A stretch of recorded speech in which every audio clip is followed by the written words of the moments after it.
support Middle Tennessee high schools and high school athletics. We're working together to help schools and students get the most out of their high school years on and off the field.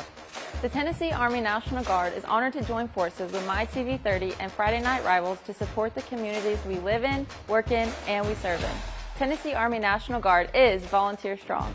Tonight's Friday Night Rivals matchup between two of Middle Tennessee's finest high schools is brought to you by the Tennessee Army National Guard and Bart Durham Injury Law.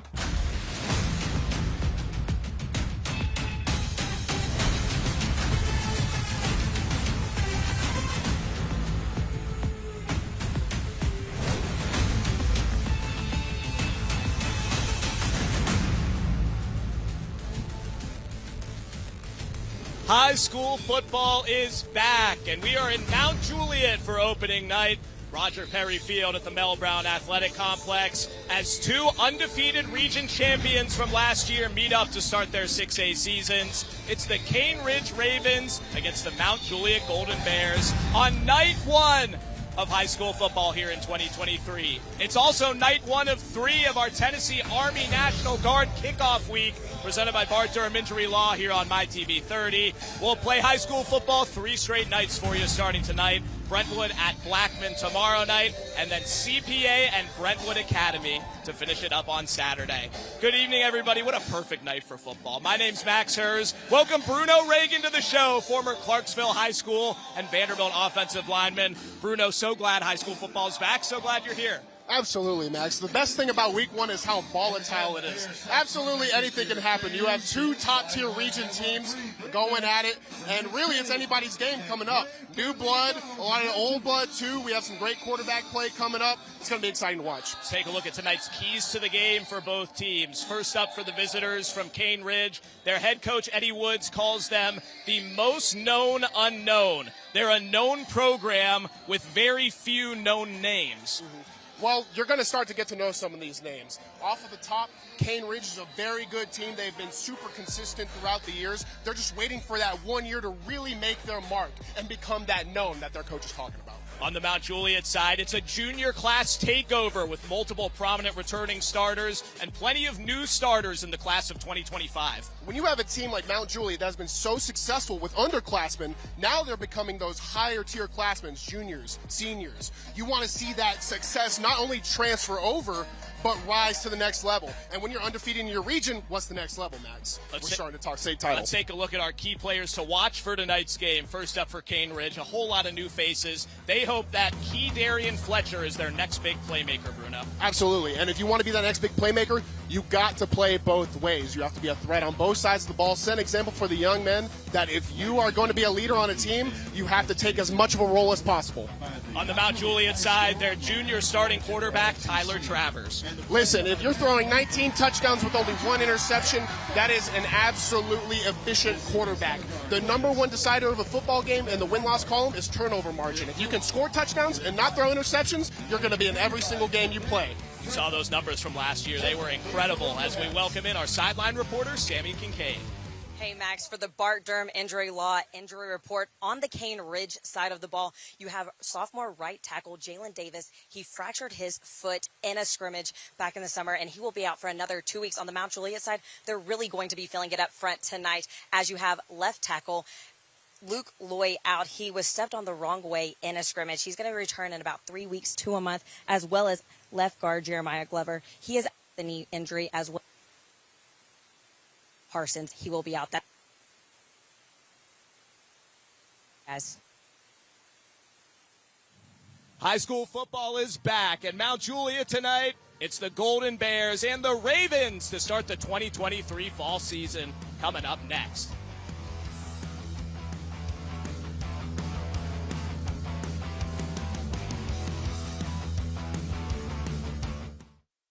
Convenience and value, 2 words that we expect when we do business. Our goal at JHA Company is to deliver just that, both to our school partners and to our customers. Whether you're purchasing photos, yearbooks, or senior graduation products, we strive to make the experience easy, convenient, and cost-effective. The future is threatened by enemies often unseen. Stay alert, Marine. And unexpected. In the midst of an uncertain and evolving world, the need for Marines to defeat these shifting threats is critical because the need to ensure stability for our nation has never been greater. When there are battles to win for America's future, there is one constant: Marines. Convenience and value, two words that we expect when we do business. Our goal at JHA Company is to deliver just that, both to our school partners and to our customers. Whether you're purchasing photos, yearbooks, or senior graduation products, we strive to make the experience easy, convenient, and cost-effective. Friday, Brentwood, Blackman. It's the Tennessee Army National Guard's Friday Night Rivals, presented by Bart Durham Injury Law. Friday at 7 on MyTV30.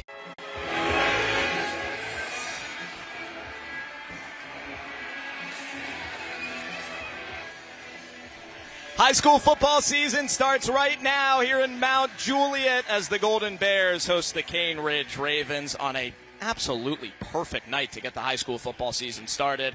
Max Hers, along with former Clarksville High School and Vanderbilt offensive lineman Bruno Reagan and Sammy Kincaid with you. Let's go down to midfield for our Tennessee Army National Guard coin toss with our head official Bill Plants leading the proceedings tonight. Cane Ridge in the white. That's Jalen Mosby with the call. Mount Juliet wins the toss. And the Golden Bears in the black uniforms will defer to the second half. So it will be Cane Ridge Raven football to get things going on this beautiful night here in Wilson County, about half an hour east of downtown Nashville. Two teams that did not lose a region game last year. Cane Ridge reached the 6A state quarterfinals where they lost to Beach. Mount Juliet lost a crazy one in the second round of the 5A playoffs to Page. This year they are back up in 6A after 2 years down in 5A, and they've got a good test to get things started in front of the Golden Bear faithful here at Roger Perry Field in the Mel Brown Athletic Complex here in Mount Juliet. Temperature in the high 70s. I don't think you could draw up a better day than this, Bruno, to get the football season started. Really not. So now there is no excuse for this game one. There's no rain. There's no overhead. There's nothing. It's a clear game, so you need discipline to execute these special teams. Something that bothers me, real pet peeve, Max, when you get out here for week one and everyone's so energized and hyped up. Everyone is so energized, they're hyped up, and then they mess up a special teams thing on the very first play. That's something both of these teams, they got to keep their young men in the middle, focused. That's Daniel Echevarria. He will put his foot to the ball to get the season started. Cane Ridge will return it with Isaac Bonds deep. Let's play football. The boys of fall are back. High school football season starts now. Bonds will return the kick from around the 5-yard line for Cane Ridge. Gets out past the 20 and is tripped up right around the 24-yard line, where Cane Ridge will get started with their new starting quarterback on a team with a whole lot of new. The third in line of the Reese brothers to play for the Ravens, Joshua Reese, first-year starter as a junior. Yeah, be a first-year starter. A lot of times quarterbacks, they mature a little bit later, so they can get in on that junior year, that senior year, and still have an impact. Something you want to do if you're the offensive coordinator, get your quarterback in a rhythm. This is his first time playing. This is his first series. Maybe a handoff into some short play-action passes. Spread the field out. Cane Ridge runs a spread offense. They'll go with a 4-receiver set, and Martion Matthews in the backfield. It's an RPO, and Reese keeps it and fumbles the football. Mount Juliet's on it. First play of the season, and Will Zerniak starts his senior year with a fumble recovery and a Golden Bear takeaway. This is exactly what I'm talking about, Max. I think it was a great call, but if you're the quarterback, you know, as on your first play, even if the read is there, you might want to just let it go, get your offense moving, not take any big risks on that pull. If you're going to pull it, you got to have ball security. That's something the young man's got to learn if he wants to play this level. Trey Redmond forced the fumble for Mount Juliet, and Will Zerniak fell on it. On the first play of the season, and the Golden Bears will take their first snap at the Cane Ridge 27-yard line with junior and second-year starter Tyler Travers in there. So you got 3 college offers from Eastern Kentucky, Marshall, and UAB after a really good sophomore year last year as the surprise starter. He's looking deep. Open man on the first play and a touchdown to Baylor Osborne. You could not ask for better momentum if you're the Mount Juliet High School football team. Go out there, get a turnover, score on the very next play. Cane Ridge has to do something to stop this.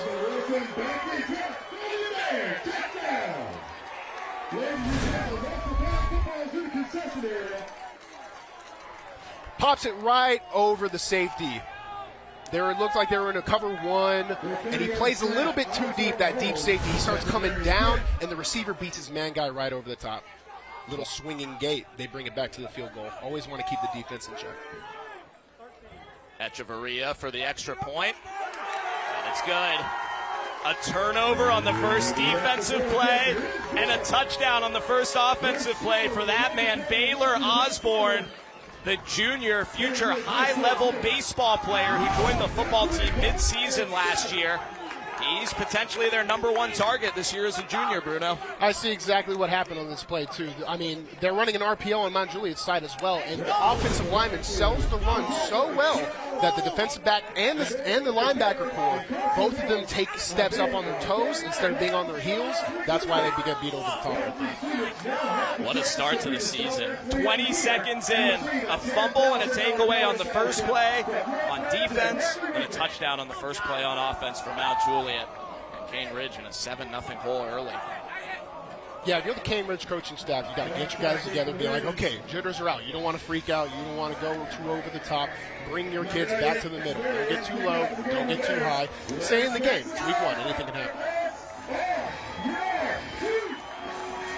Osborne spent most of the summer playing travel baseball. He's a left-handed hitting catcher who's going to play high-level college ball or maybe even go straight to the pros in a couple years. His travel team lost earlier than expected in a tournament. He called Coach Trey Perry on the way back from Georgia and asked him, are my cleats in my football locker? Because they were playing a 7-on-7 tournament nearby and he wanted to go straight to the football field. They were in his locker. He did go, and he caught a 40-yard touchdown on his first football play in over a month. Sound familiar? He just scored the first touchdown of the season. And it makes sense. I mean, you got a kid that's competitive like that. He wants the ball. He wants it in his hands. He wants the limelight on him. Makes sense why he's successful. Trey Perry calls Osborne an all-sport gamer. All right, well, here comes Cane Ridge. One play, one giveaway for Joshua Reese as the starting quarterback. He played a little bit the last couple of years as the backup to Siobhan Abdullah. Threw 12 passes last season in limited action. 2 years ago, played in a couple late games and threw a touchdown in his second game as a freshman on varsity against Antioch High. So Cane Ridge will try it again after the touchback. And off to Marty Matthews, who gets a couple of yards as he falls forward. Let's meet the Cane Ridge starting offense from BMC Metalworks. Joshua Reese, the quarterback. Anthony Sensabaugh, the running back. Martion Matthews plays back and receiver. Darius McGill, Kedarian Fletcher, also the receivers. Jeremiah Brown, the tight end. O-line, Jacob Douglas, Noah Allen, Kayam Lee, Justin Keeling Lowry, and Xavier Lundy for the Ravens. 2nd and 6. Emmanuel Malone, the tight end, in motion. And another handoff to Matthews, and he's met in the backfield. Another loose ball. Is Mount Juliet on it again? They think they have it. Ball security, ball security. You got to tap that ball high and tight. You can't be loose. Even if you think there's an opening, you have to keep the ball tight. It's Mount Juliet football again. Cason Walls comes out of the pile with it. And they forced 2 turnovers on 3 plays. Got another stat for you. Listen, these guys coming off of the edge, the Mount Juliet defense is what the quarterback does is he reads that end. Well, they already attacked the mesh point. Now they're going straight for the running back because they know that quarterback is a little bit in trouble when he pulls it. So if you can kind of game him, go straight for the running back, force either a TFL or in this case, fumble. Jerry Grant forced it. Cason Walls recovered it. Here's the Mount Juliet offense with Travers. John Michael Crudup, the running back, as a junior. Osborne caught the touchdown. Braxton Corey, a senior, as well as Easton Spurlock with the receivers for the Mount Juliet offense. Tight end Carson Slocum, and the O-line left to right, Balin Sanders, Sam Gravely, Gary Johnson, Dylan Ott, and Charles Pride for the Golden Bears. Their first run play of the game is a loss of a couple on hand to Harrison Edwards. First positive play of the night for Cane Ridge, Bruno. Absolutely. Listen, and it's going to be tough for this Cane Ridge defense. Here's another stat for you, Max. First, let's look at the defensive starting lineup from Cane Ridge. Trey Adefope, Damari Clark, and Caleb Woods up front. Emmanuel Malone, Jeremiah Brown, Travell Howard, and Jathan McGunkin, the linebackers. Darius McGill and Isaac Bonds, the corners. Kedarian Fletcher and Kalen Mosby, the safeties. This is 2nd and 13 after a loss of 3. Play fake, throw incomplete. Little sidearm sling from Travers, looking for Osborne, and it'll be 3rd and long. He's looking for that pass interference, but they were locked up early on the line, so the referees will give a little action right there, and they're not going to call that. The RPO is a very tough thing to defend, Max. You got to constantly be on your heels as a linebacker, playing the read. If they do the handoff, then you got to come downfield. So referees are starting to get a little more lax for them. Still 20 seconds on the play clock, ahead of 3rd down and 14 for the Golden Bears. We'll go 4 wide. Braxton Corey and Brady Jones on the near side. Baylor Osborne and Willie Hoyt over on the far side. Linebacker alignment up close, they're blitzing. Travers throws it up. Too high and intercepted. Darius McGill with the pick for Cane Ridge, and he has a big run back. 2 men to beat. The sophomore down the right side. Still a couple men to get through, and he's finally taken down at the 10. Exactly. A huge interception in return for Cane Ridge. McMinnville with the interception. Brady Jones with a stop. Exactly what Cane Ridge needed here. I think Tyler actually had a pretty good read. It just underthrows it a little bit, overthrows it. The wide receiver needs to at least get a hand on that, try and bring it down, but it goes right over the top. Interception. Great return and great effort by the other Cane Ridge players to go down the field, block, get this as good a field position as possible, get the momentum shifted. It'll be 1st down and goal for the Ravens. What a shift in momentum. McGill, the sophomore, in his first varsity start. Head coach Eddie Woods calls him a future 5-star player with the pick. Handoff up the middle. Anthony Sensabaugh able to fall forward and gain 3 or 4 yards. What a flip in momentum that was, bro. Absolutely, and I like how Cane Ridge is sticking with the running attack. Here's the interception again, goes right over the top, little overthrow. Starts bringing it back. I like what Cane Ridge is doing here. They're constantly rushing the ball, even when they have that big. They get that big play, big momentum shift, but they're not trying to go too big. They're going to have a softening process. Keep rushing it. Then those 3 to 4 yard games are busting to 6, 7, or maybe even longer. Pitch to Sensabaugh on 2nd and goal. Gains a couple of yards. It'll be 3rd and goal from the 5. As the Mount Juliet defense bears down. Mount Juliet has forced fumbles on 2 of the first 3 Cane Ridge plays and scored a touchdown on their first offensive play. Then threw a big pick in the red zone that Cane Ridge ran back all the way the other way inside the 10. Big play coming here. 3rd and goal from the 5-yard line. Cane Ridge will go 4 wide. Unexpected throw here from Cane Ridge. This is where they finally start to open up, put trust in their quarterback. Joshua Reese has not thrown yet. Here he goes. Rolls right. Flag comes in as he throws to the end zone. Touchdown Ravens. But we'll check the flag first as Marty Matthews comes up with it. There's a hold against Cane Ridge. No touchdown. As Bill Plants prepares the call.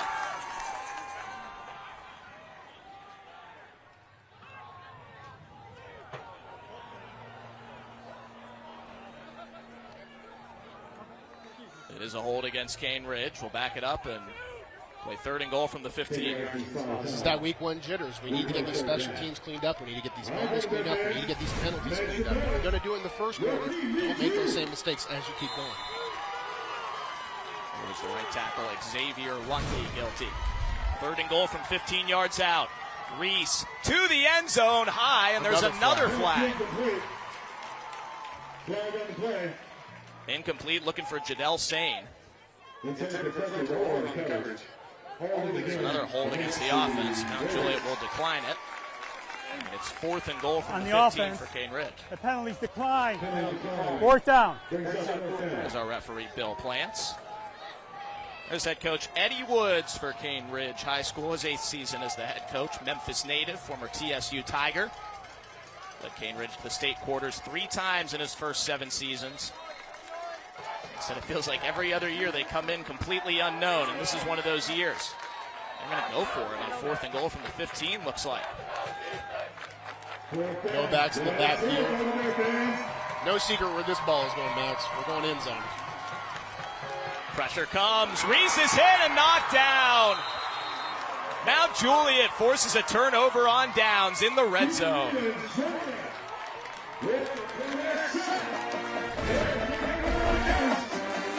Mount Juliet off the edge here. You see they get pressure both. They step up. All you need is one hand to swipe. Ball comes out. Forced downs. So after a long interception run back and a drive starting at the 10, the Mount Juliet defense forces them back, then holds, and their offense will take over at the 21-yard line for their third possession of the game, although they've only run 4 offensive plays. Mount Juliet coming out of 11 personnel, 1 tight end, 1 running back. Man in motion. Travers hands off to Harrison Edwards, who cuts back, has a little bit of room, and falls forward for a solid first down gain of 7. That's what you got to love about the zone. It can hit from C-gap to C-gap, front side to back side. He hits it front side, hole closes up, gets lateral, finds a hole, hugs the wall, shoots straight upfield for a really, really efficient game. 2nd and 3. Another handoff to Edwards. He's met in the backfield by Trey Adefope. Adefope, 6'4", says he weighs 365 pounds, and he made himself a wall right there. Absolutely. Number one key to playing defensive tackle, get backfield pressure. Get in the backfield, force the running back to get lateral instead of vertical, and that's where your TFLs are coming from. It's Trey Perry, the Mount Juliet head coach. These boys face 3rd and a long 3 here. Cambridge may have just jumped and given them a first down.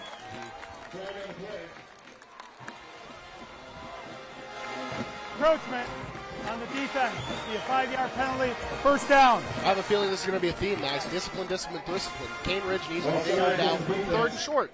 Don't be the guy. Don't be the guy that jumps off sides. First down and 10 for the Golden Bears. That's a Chick-fil-A. First down for Mount Juliet. A BMC Metalworks first down.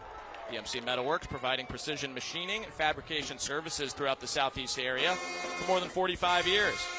Play fake on first down, and the pass caught by Willie Hoyt, the junior, with his first ever varsity reception. Gain of 9. Great placement on that slant route right there. It's one of those things where you're on the defense and you give really good coverage. Mount Juliet can anyway. It's just really efficient offense. Impressive for game 1. 2nd down and 1 for Mount Juliet. Up the middle, John Michael Crudup with a ton of room. One more cut gets him towards the 35. Gain of 24 for John Michael Crudup.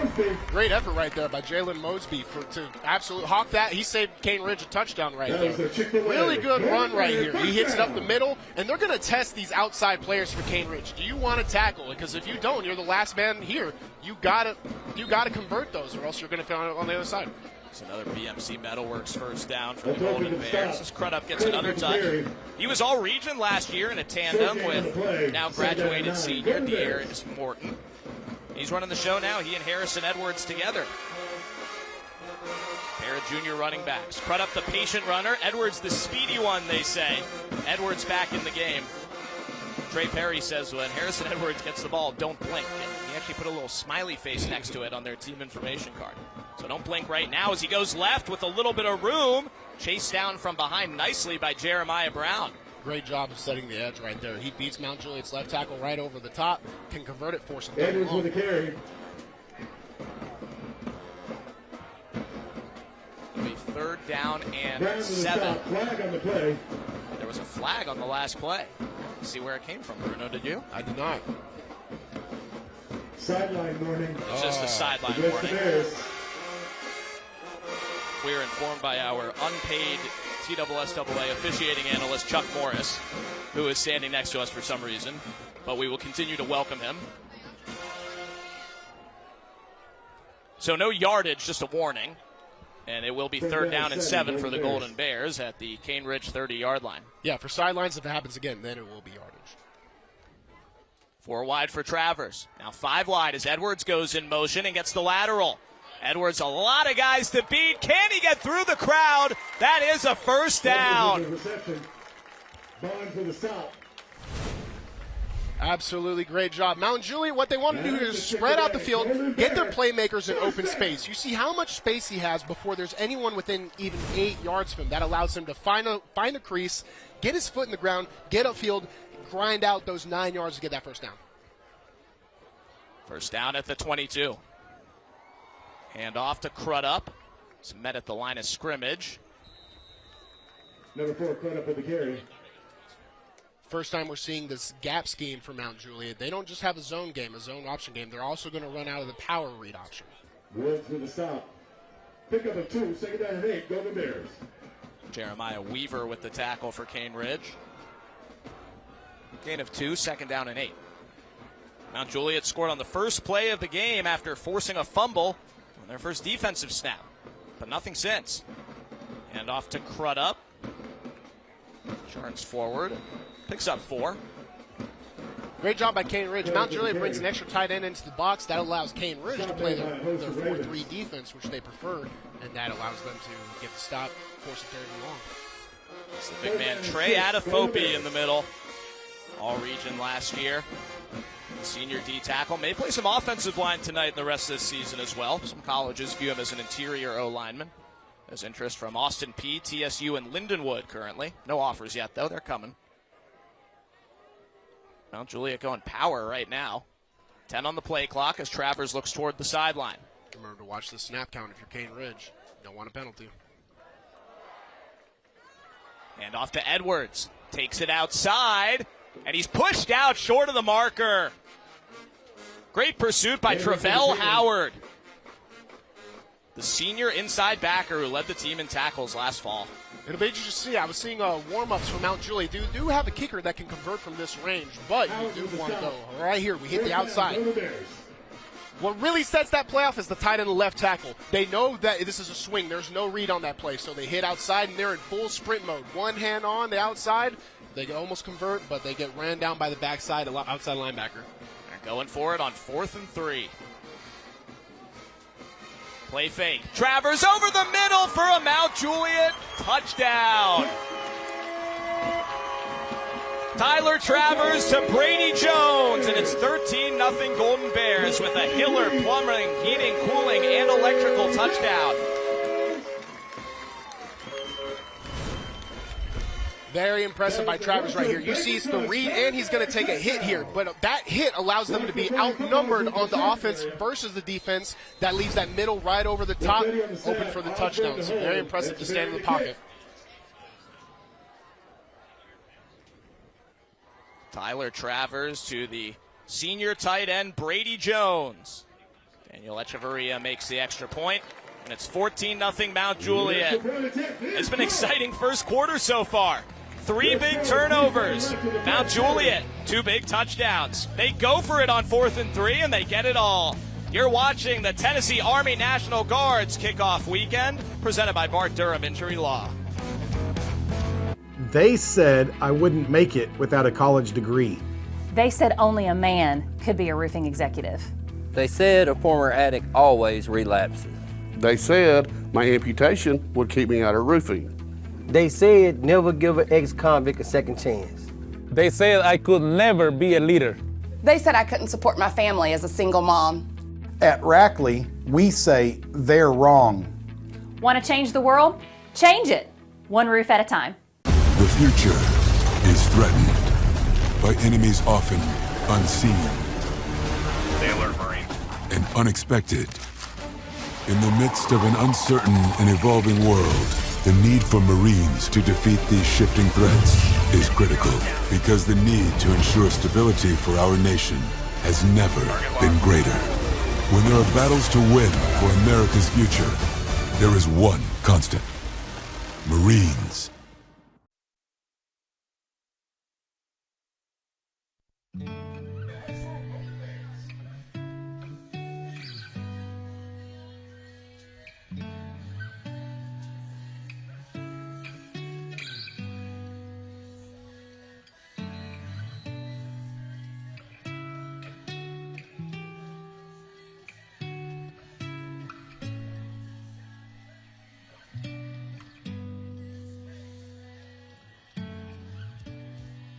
Before the game tonight, our United States Marines national anthem moment here in Mount Juliet with the Band of Gold doing the honors.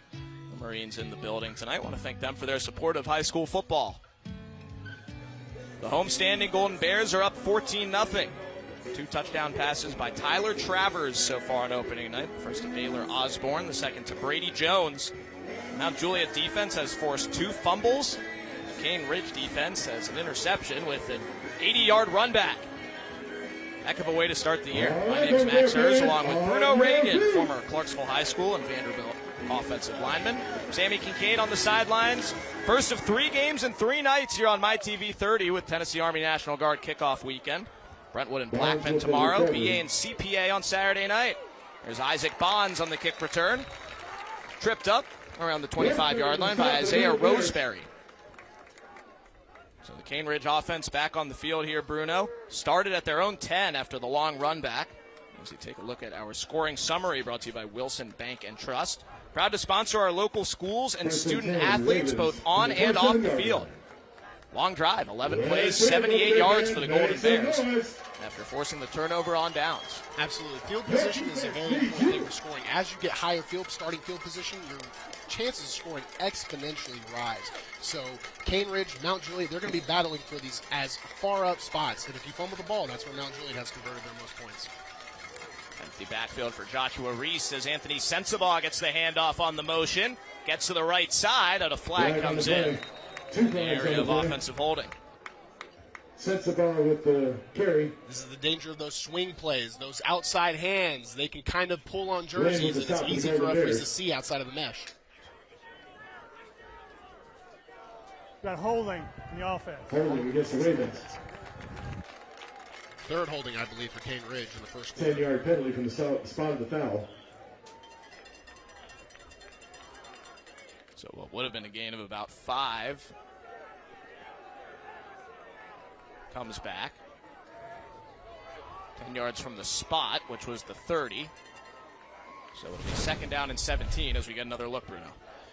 He hits the outside, and you see right here, number 5, that right hand. You have to drive those feet. You can't sit on your heels and pull. You can grab the jersey, but you have to be running your feet. Replay first down. Spread formation. Looking Reese outside. Throws, incomplete. Broken up by Cason Walls, the senior star who plays a hybrid linebacker DB role for Mount Juliet. Intended for Bonds. Walls on the coverage. 2nd down. Walls all region last year, 99 tackles. He's our scholar athlete tonight for Mount Juliet. He says he wants to be a football coach in the future. And he said this summer has kind of been a player coach type summer for him with so many younger players from Mount Juliet taking over starting roles. Their front 7 is where the experience is. He's part of that. 2nd and long. Pass to the right side. Caught. And they'll get all the penalty yardage back and set up a manageable 3rd down and 3. Great play call by Cane Ridge there. You want to play underneath the defense. You're not going to get that first down with a big play, but you can start chopping away, give yourself a chance to short. Pass to Keydarian Fletcher, his first ever varsity reception for the junior. We see him as their next playmaker. 3rd and 3. Whistle before the snap and a flag.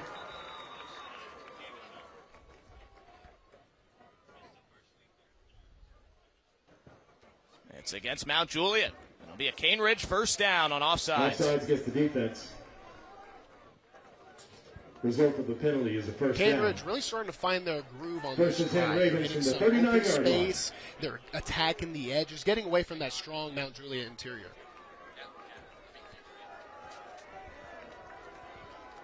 First down of the season for the Cane Ridge Ravens. And a handoff to Anthony Sensabaugh, who's met from behind. Lost the football. I think he was down first. Early penetration for Mount Juliet by 2 of their best. Will Zerniak, the senior inside backer, and Atticus Fiorita, the junior defensive end. Zerniak with the stop. Sensabaugh with the carry. Mount Juliet really attacking that mesh. It might start to become a pool situation for the quarterback. Now, we did have that turnover in the very first play of the game. Keep it high and tight, man. Zerniak last season, the first Mount Juliet player with over 100 tackles in 5 years. Pass right, caught by Fletcher. Knocked down short of the first down. It'll be 3rd and 2. Fletcher with the reception. Second catch of the drive for Keydarian Fletcher. Cane Ridge starting to catch some momentum here on this drive. Waller with the stop. Big third short coming up. Let's hear come back hands. Great thing about being official on first and second down, it opens up your playbook on third down. Don't need to pass. This is a run situation too. Reese will throw. Left side to Darius McGill for a Raven first down. McGill had the pick earlier. And his third ever varsity catch after 2 as a freshman last year. Cane Ridge and BMC Metalworks first down. They're loving these curl routes on the outside. It's allowing them to just slide right in between the zone coverage from Mount Juliet. If you can time it right as the quarterback, that's going to be there every time unless Mount Juliet changes something up. Cane Ridge into plus territory with the BMC Metalworks first down to the Mount Juliet 42.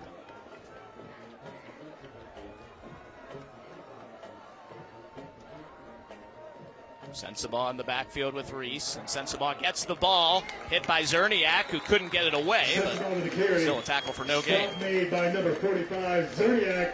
You can tell Mount Juliet is trying to strip the ball every chance they get. Absolutely. They see that as the attack point. They know that Cane Ridge is susceptible now to fumbles. So why not give up a yard or two if that gives you a chance to strip out the football and cause a huge turnover? Turnover margin is the number one side of wins and losses. Cane Ridge does not have to snap the ball before the end of the quarter if they don't want to. Looks like they will. Joshua Reese, flushed right, hit by Fiorita, and he throws it away. Pass incomplete. There, see if they're going to call this a fumble out of bounds. There's also a flag right around the spot where he was tackled. Going to call it grounding. Fiorita with a stop. Intentional grounding against the Ravens. Intentional grounding. Lost it down. So it'll be third and way long now. See where they spot this football, Bruno. Great pressure by Atticus Fiorita. Force him outside of the pocket, get a hold of that jersey. He felt like he had nothing else he could do. Needed a little more arm strength, but when you're getting dragged by what is almost a grown man, it starts to get tough. Fiorita, 6'4", 230-pound junior who did a whole lot of summer camping at Power 5 schools this offseason. Doesn't have any offers yet. Wants to take unofficial visits at Florida State, Oklahoma, and Wisconsin. You can tell what he's envisioning based on that list in his future. Absolutely. If you want to get to that level, you have to have that level of confidence, that level of ambition.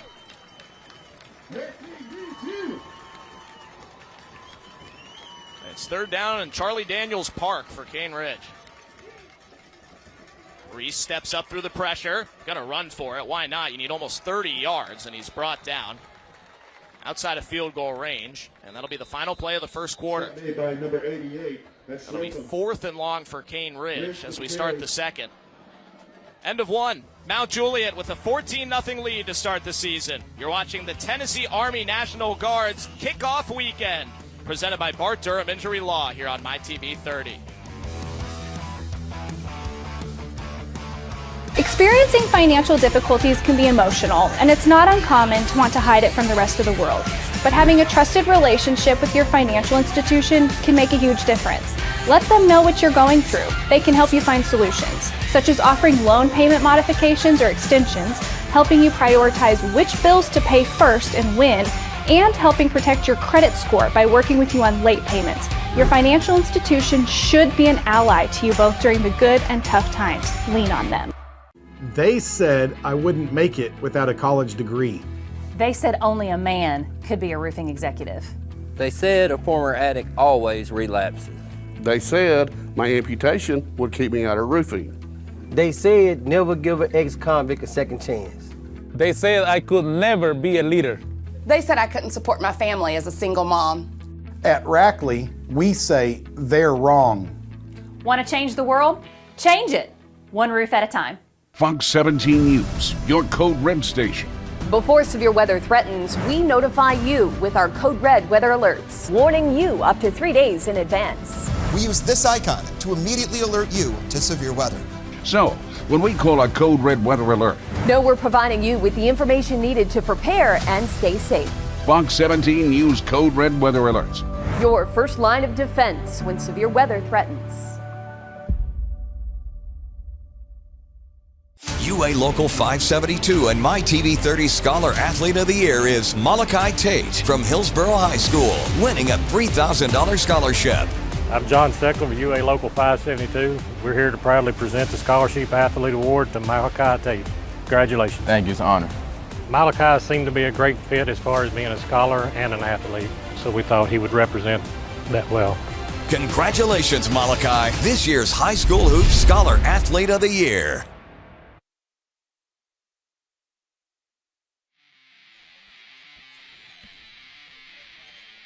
Ridge at Mount Juliet, and I am pleased to be joined by Tennessee Army National Guard's Staff Sergeant Brian Staggs. First off, thank you so much for your service, and thank you for joining me. And how is the Tennessee Army National Guard different from other military branches? You know, really, what makes us different is our dual mission. Our dual mission is based off, first off, our state mission, right, which consists of natural disasters and state emergencies, which we'll respond to during floods or tornadoes, hurricanes, stuff like that. And then we have our federal mission where, you know, the president can activate us to come in and help our country and also our allies.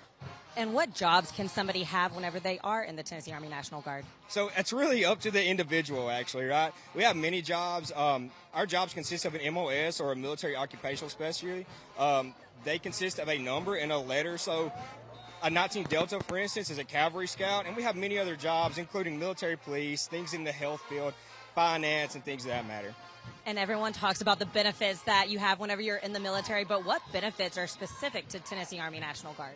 So specifically, the huge benefit that we have is the Tennessee Strong Act. It will cover a bachelor's and a master's degree. We also have paid job training. We have great health insurance and dental insurance, and we have a 401k that will last even if you don't do 20 years of service. Well, thank you so much for joining me, and thank you so much to the Tennessee Army National Guard for being a sponsor of Friday Night Rivals. Guys, back to you. Thank you to the Tennessee Army National Guard for sponsoring our kickoff weekend. Mount Juliet forced a turnover on downs, and their offense retakes the field with a handoff to Harrison Edwards on second down. Gain of 7. Edwards with the carry.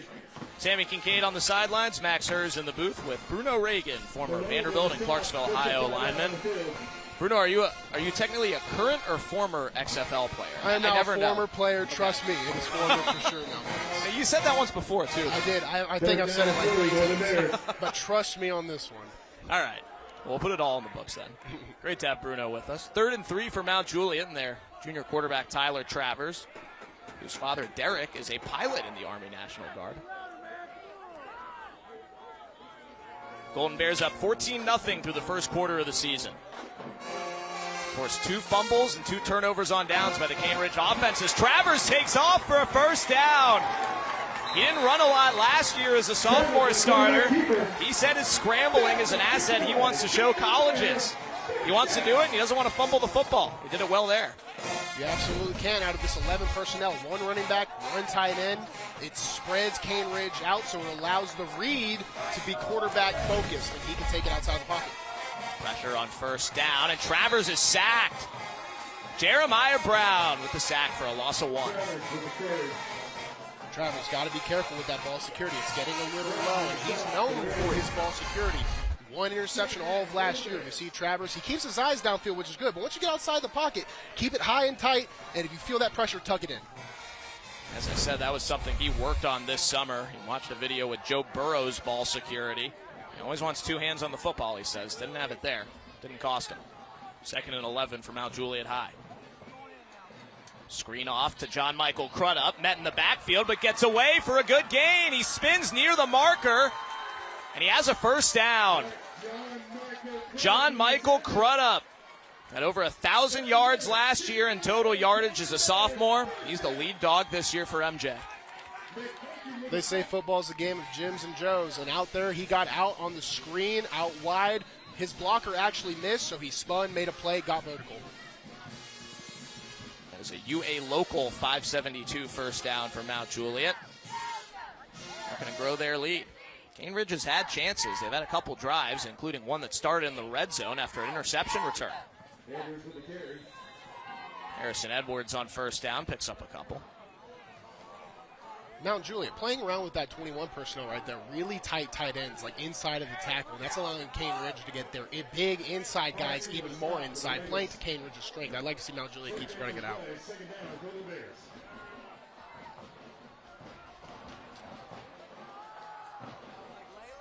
Travers so far today, 4 for 7 for 51 yards and a touchdown. Or, excuse me, 2 touchdowns and an interception. Play fake. Travers, pressured, gets away from one, has more work to do. He's going to run for it inside the 15, and he's slung down near the 10. Travell Howard knocked him down. That's close to the marker, and it is a first down for Mount Juliet. Travers, you want to show people you can scramble. This is your chance, young man. He keeps his eyes downfield the entire time, and then even when he pulls it, his eyes are what the defense are reading. So if he keeps his eyes downfield, it's going to keep them on his heels and allow him to make some more plays with his feet. Officials timeout, perhaps for an equipment violation, as Travell Howard will go off, the man who made that last tackle.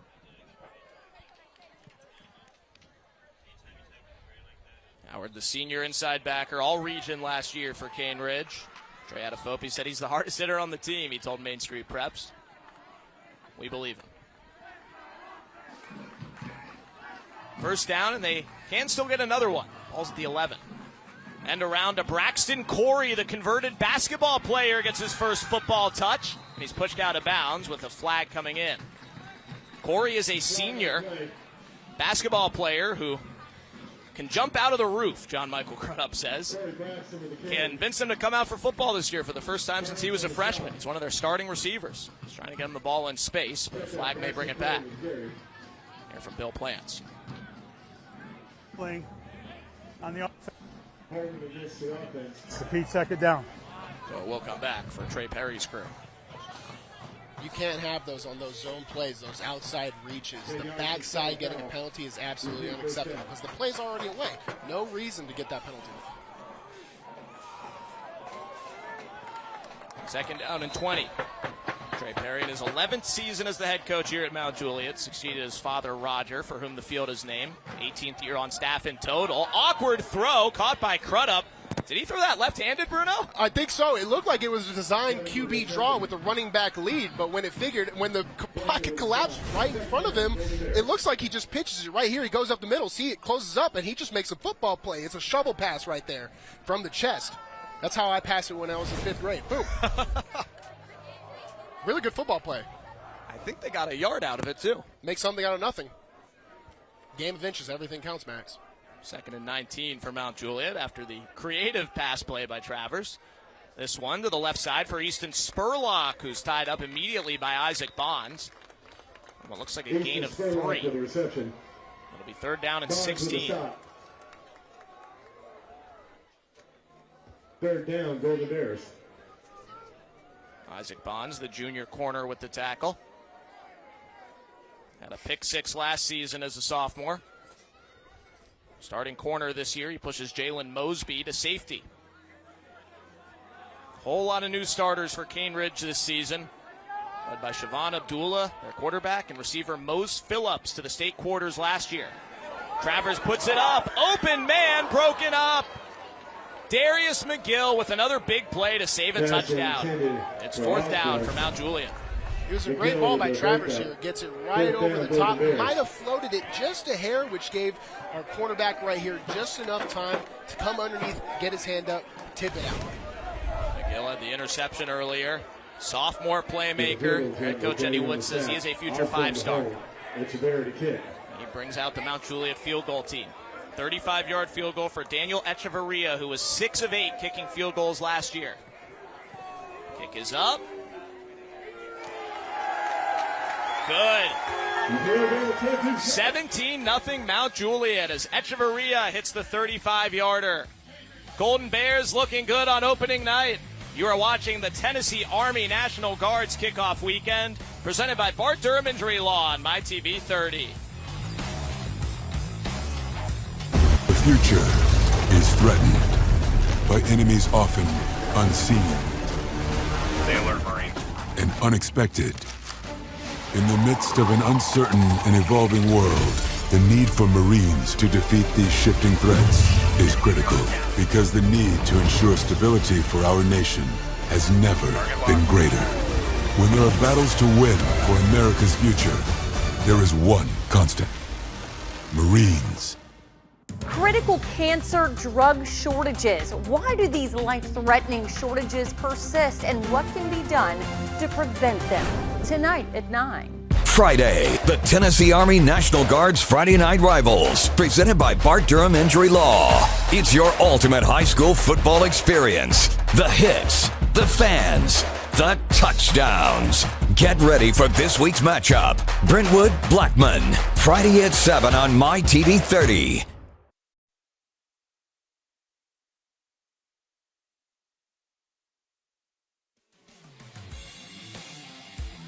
Welcome back to Mount Juliet, where the Golden Bears have a 17-0 lead on a field goal by Daniel Echeverria. This is opening night as the Mount Juliet student production crew hangs out in our production truck today. As James Peach, the AV teacher here at Mount Juliet. Awesome to have the students hanging out in our TV production truck here at Mount Juliet High. Just saw Mr. Peach up here in the booth as well, leading the way for the game broadcast and AV here at Mount Juliet High. They do a great job, as so many schools in the area do with their game productions, and we're thankful they let us step in for a night, and also thankful they moved their game up a night. I mean, who wouldn't want to be the first game in the entire state of Tennessee? I love it. I love being the kickoff game. I love it when all the eyes are on you. So that's where the real playmakers get out, show out. There's the still pretty new scoreboard here at Mount Juliet High. Year 3 of that big board, and it's definitely not getting any smaller, Bruno. No, and hey, if they keep winning, it's going to keep getting bigger, Max. Roger Perry Field at the Mel Brown Athletic Complex here at Mount Juliet High. As big of a jumbotron as you will see at any public high school in the country. Our team's played great so far, up 17-0 against Cane Ridge. Isaac Bonds deep to return this one from Echeverria, who just made a 35-yard field goal look pretty easy. Cane Ridge trying to break the shutout here. And this kick lands out of bounds. So Cane Ridge will get good starting field position to start their 5th offensive drive of the game. They moved the ball past midfield, but turned it over on downs last time. I got a dead ball out of bounds by the kickers. Be a 5-yard penalties re-kick. We're re-kicking. Cane Ridge will take the re-kick. Bill Plants wants everybody to know it. Our whole officiating crew tonight: Bill Plants, our referee; Mark Dunn, our umpire; Anthony Gliazzi, our linesman; Art Chumley, our line judge; back judge Dele Akati; side judge Sam Fulkerson; field judge Kerry Russ; and clock operator Rod McDaniel for our Nashville area crew from the Middle Tennessee FOA. They will be at Ravenwood tomorrow night, as every crew that works a Thursday game also works a Friday game, with Alcoa coming to Ravenwood.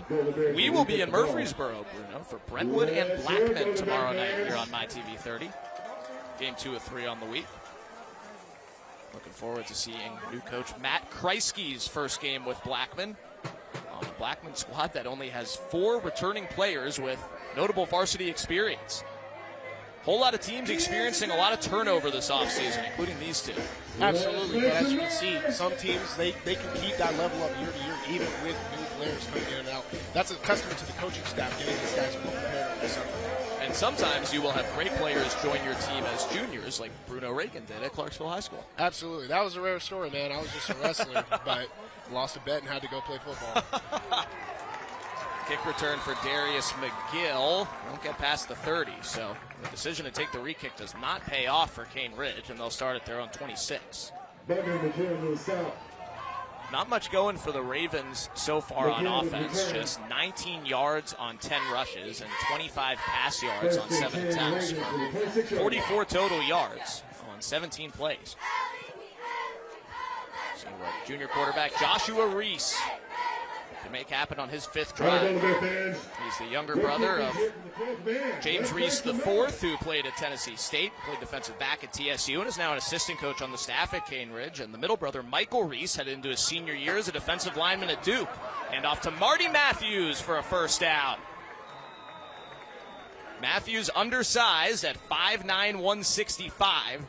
He plays a whole lot bigger. Suffered ACL injuries the last 2 years, looking for a healthy, productive season as a junior. And what a great play right here. Mount Juliet doesn't attack the mesh nearly as fast as they usually did. That allows the Cane Ridge blockers to really settle in, and Matthews hits it right outside, turns it up, gets some extra yardage. Martion Matthews, a.k.a. Marty.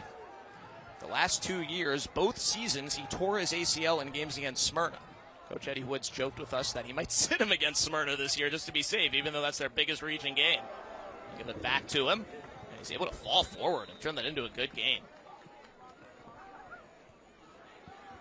Bruno, you played offensive line in the SEC. What is it like? You blocked for Ralph Webb, who was not one of the biggest running backs out there. What's it like blocking in front of someone that size at running back who's able to churn and fall forward?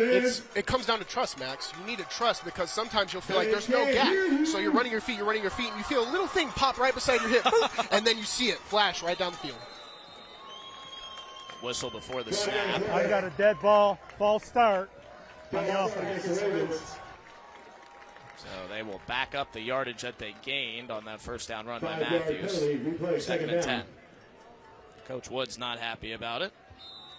Once again, Golden Bear fans, rise up, make some noise. Eddie Woods told us yesterday we cannot be a young team in our first game. No mistakes. They played a tough scrimmage schedule to try and get those mistakes out of their system. They scrimmaged Oakland, Ensworth, and Pearl Cone over the past few weeks. They have made some mistakes tonight, a couple of fumbles in the early going, and some penalties as well. Brown in motion on 2nd and 10. Screen pass to Fletcher, again interrupted by another pre-snap penalty.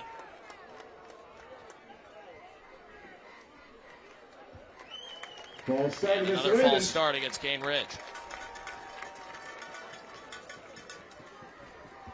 That is the 7th penalty against the Ravens for 50 total yards in a quarter and a half. You hate to see it because they're when they do get to play, they're being so efficient. They're starting to find the rhythm. But the penalties, if you're playing behind the chains, it's going to be tough regardless. They will go 4 wide on 2nd down and 15. Darius McGill on the left, Isaac Bonds, Jadell Sane, and Kedarian Fletcher on the right.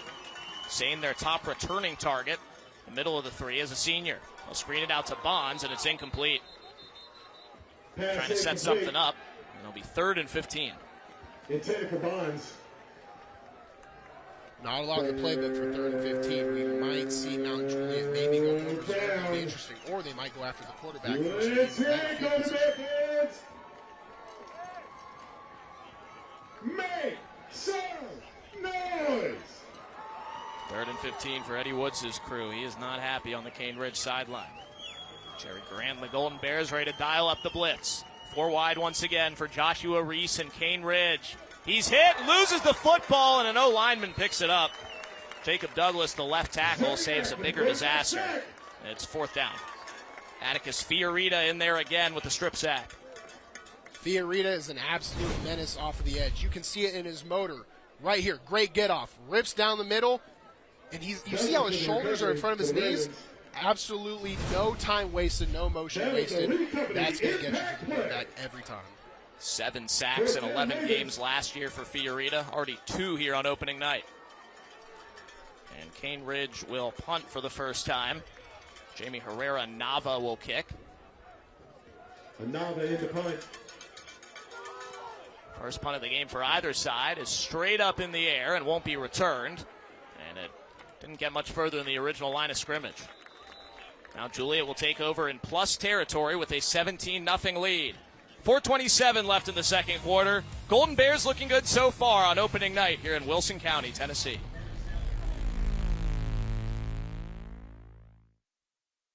In civil law, all we can ask for is money. And getting a pile of money for someone that changes the quality of their life and gives them a future that they didn't think they would ever have are my most proud moments as a lawyer. Bart Durham Injury Law has been in this community for decades. Knowing what we're doing makes a big difference in us being able to resolve cases for you. Relationships matter. 4 decades has given us the ability to create those relationships. Our Code Red Alert continues, providing you with immediate storm warnings in advance. And we begin tonight in a Fox 17 News Code Red Alert. Fox 17 Code Red weather.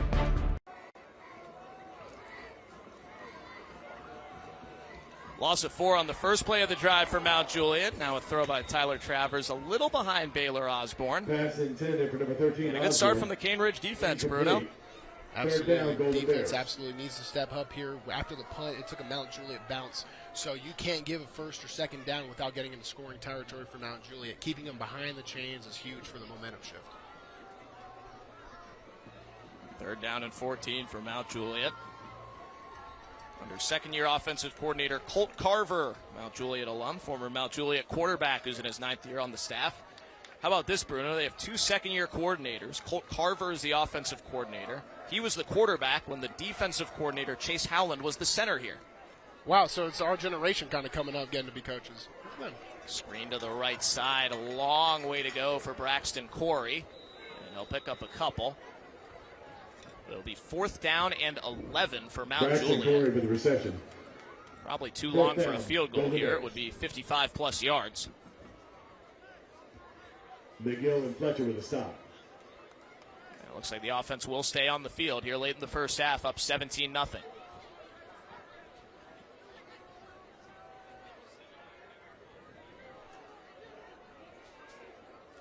Four wide for Tyler Travers, who's thrown well in the first game of his junior season. And a flag. 3rd and short, 4th down. Mount Juliet is going to test him on the cadence, test their Flag on the discipline. play.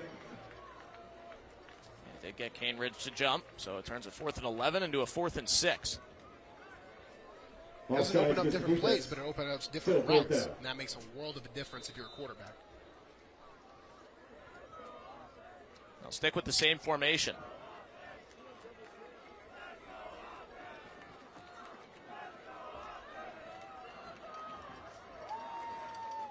Ten on the play clock as the Golden Bears look back toward their sideline.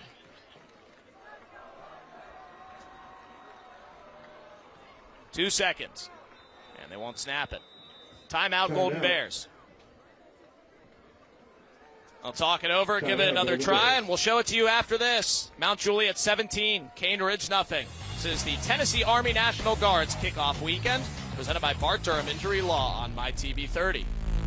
They said I wouldn't make it without a college degree. They said only a man could be a roofing executive. They said a former addict always relapses. They said my amputation would keep me out of roofing. They said never give an ex-convict a second chance. They said I could never be a leader. They said I couldn't support my family as a single mom. At Rackley, we say they're wrong. Want to change the world? Change it, one roof at a time. A money market account is a great way to earn a higher interest rate on your savings while giving you access to your money. When looking for the right account, be sure and rate shop. Find the most competitive rate with no fees. Know the rules. Are there minimum balance requirements, withdrawal restrictions, or penalties? And use it for short-term savings. It's a great account to help you build your emergency fund. Reevaluate often to make sure you're still getting the best rate. And you can even switch accounts if you find a better option for your goals. Welcome back to Friday Night Rivals, where Mount Juliet leads Cane Ridge 17-0. Going to have TSSAA Executive Director Mark Reeves with me. And first off, welcome. Thank you for joining me tonight. And as any regulatory body like the NCAA, you guys catch a lot of heat with some of the decisions that happen with TSSAA. And whenever it comes to the NIL, to transfer eligibility, who actually makes those decisions? And do you see any challenges in the near future? That's a great question. Well, our member schools actually make all of our rules. We have a legislative body that's elected school administrators from across the state. They're the ones who vote on proposals for our member schools, and not a lot of people know that. But, in terms of challenges, we've had a lot of questions with our transfer rules. It comes from legislators. It may come from general public. And so a big discussion that we'll be having this fall are the transfer rules where our membership wants them to be. So it'll be an interesting discussion this fall. I'm sure that'll be very interesting. And are you also still having official shortages right now? We are, and that's true in all sports. We've made some adjustments to how we schedule football games. We've taken over some of the regular season schedules, and that's helped. But in all of our sports, we could use officials. So if you want to be an official, give us a call. I was going to say, wink, wink. Thank you so much for joining me, Mark, and I'll send it back up to you guys on the booth. Thank you, Sammy. Thank you, Mark, as he enters his second academic year as the lead man at the TSSAA, succeeding Bernard Childress there. Happy to have him in the building tonight for the first high school football game of the year. Mount Juliet up 17-0 over Cane Ridge, and they're going for it on 4th down and 5. Or they're going to punt now. They were going for it. Called a timeout. Now they will punt it. Echeverria will put it up. Darius McGill will not get a chance to return it as it goes out of bounds. And two Cane Ridge players run a Mount Juliet player into the sideline, finishing their blocks. And Cane Ridge will take it back over around the 10-yard line. That may have been a friendly spot there for Mount Juliet. Yeah, I love the decision to punt there. I mean, you're up 17-0. You don't want to give Cane Ridge any better field position than they already have. So to put him back down on their side of the field, I think it's a very smart decision. So Cane Ridge will start deep in their own territory. First The 13-yard line. 13-yard line. Not much going for the Ravens so far on offense. They fumbled on their first possession of the game. Fumbled on their second possession of the game. A couple turnovers on downs, including one on a possession that started inside the Mount Juliet red zone after a big interception and run back by Darius McGill. Got a long way to go here. Pass left, good first look to McGill, who has a first down. Joshua Reese to Darius McGill, who has been busy in the first game of his sophomore season, as expected on both sides of the ball. Mount Juliet starting to give a little more on those outside from the cornerback position. They don't want to get beat over the top. They want to let Cane Ridge make the mistake, stay in front of them, force them to be efficient. First down, Ravens. It's a gain of 16 for a UA local 572 first down for Cane Ridge. As we tick under 2.5 left till halftime. Cane Ridge trying to avoid going scoreless into the locker room. Hand off to Anthony Sensabaugh. Falls forward for a gain of 5 or 6. Sensabaugh with a carry. Sensabaugh now 6 carries for 16 yards. Pick up a 6. And Marty Matthews have alternated in the backfield as expected. Let's go, defense. Make some noise. 2nd and 4. Joshua Reese has his pass tipped and incomplete. It was Atticus Fiorita again with a bear paw up on it. He's been everywhere in the backfield. Fiorita can do it all too. He can sack. He can stay on the line, jump up. Watch right here, number 9 on your screen. Sometimes being a good defensive lineman isn't always just getting sacks and TFLs. It's being smart, reading the quarterback's eyes, shoulders, where he's going to throw, and getting that touch. Fiorita said back in 6A this year for Mount Juliet, where he's never played before because he's only a junior. They need the front 7 to lead the charge. Well, he's led the front 7 tonight. Rush left, going to be short of a first down. With under 2 minutes left, and a flag comes in right as the tackle's being made. Flag on the play. It was going to be 4th and 2. We will check the penalty, of which there have been many in this first half. 10 accepted, 7 against Cane Ridge for 50 yards. Bill Plant's getting a lot of TV time. I've got a dead ball, unsportsmanlike, on the defense. So a first down for Cane Ridge. Big penalty late in the first half. We'll give him 15 yards past midfield and a chance to score before the break on what would have been 4th down. First down, Cane Ridge at the plus 47. Reese to throw. Zips it over the middle. Incomplete. Isaiah Roseberry in on the coverage, hitting Jadell Sane. Cane Ridge is having a lot of success with this 11 personnel passing. They're keeping the tight end, the halfback in on protection. Both of them are trying to give the quarterback just a little more time to hit over the middle. Let Spacers on the outside, far above the inside. Coming up in the 4th quarter, we will select our Bart Durham Injury Law Player of the Game. Cane Ridge boys trying to make their voices heard. Hand off to Marty Matthews, straight up the gut and inside the 30. Huge run for Matthews. Marty Matthews, you see a power play right here. Cuts it right up the middle. Number 33 for Cane Ridge, Emmanuel Malone. Cuts it up, allows that run to hit inside. Big gain.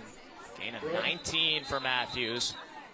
Inside the 30-yard line, and a Mount Juliet player is injured.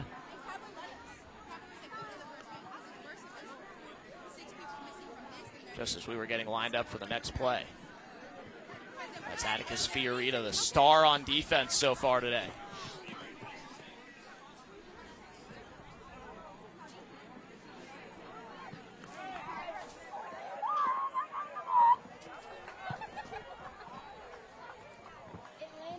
Possible cramp territory here, you think, Bruno, as he's getting stretched out and getting some water? Just week 1 things, Max.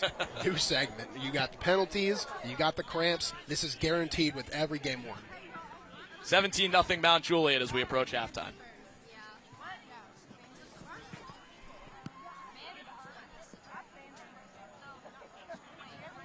The Tennessee Army National Guard Friday Night Rivals kickoff weekend becomes a Rutherford County versus Williamson County rivalry matchup, with the Blackmen Blaze battling the Brentwood Bruins for bragging rights in a game featuring these traditional 6'8 powers. This Friday at 7 p.m., only on MyTV30 Sports.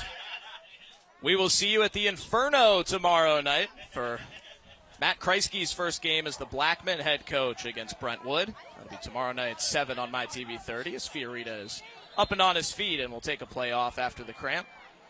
3 games in 3 nights here on MyTV30. First time ever it's been done here in Nashville or anywhere in Tennessee to start the season.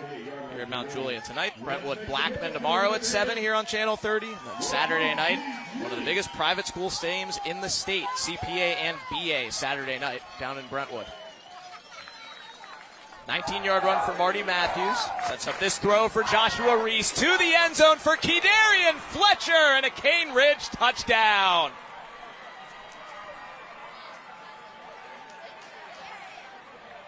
The Ravens get on the board before halftime, and their big playmaker has his first varsity touchdown on offense.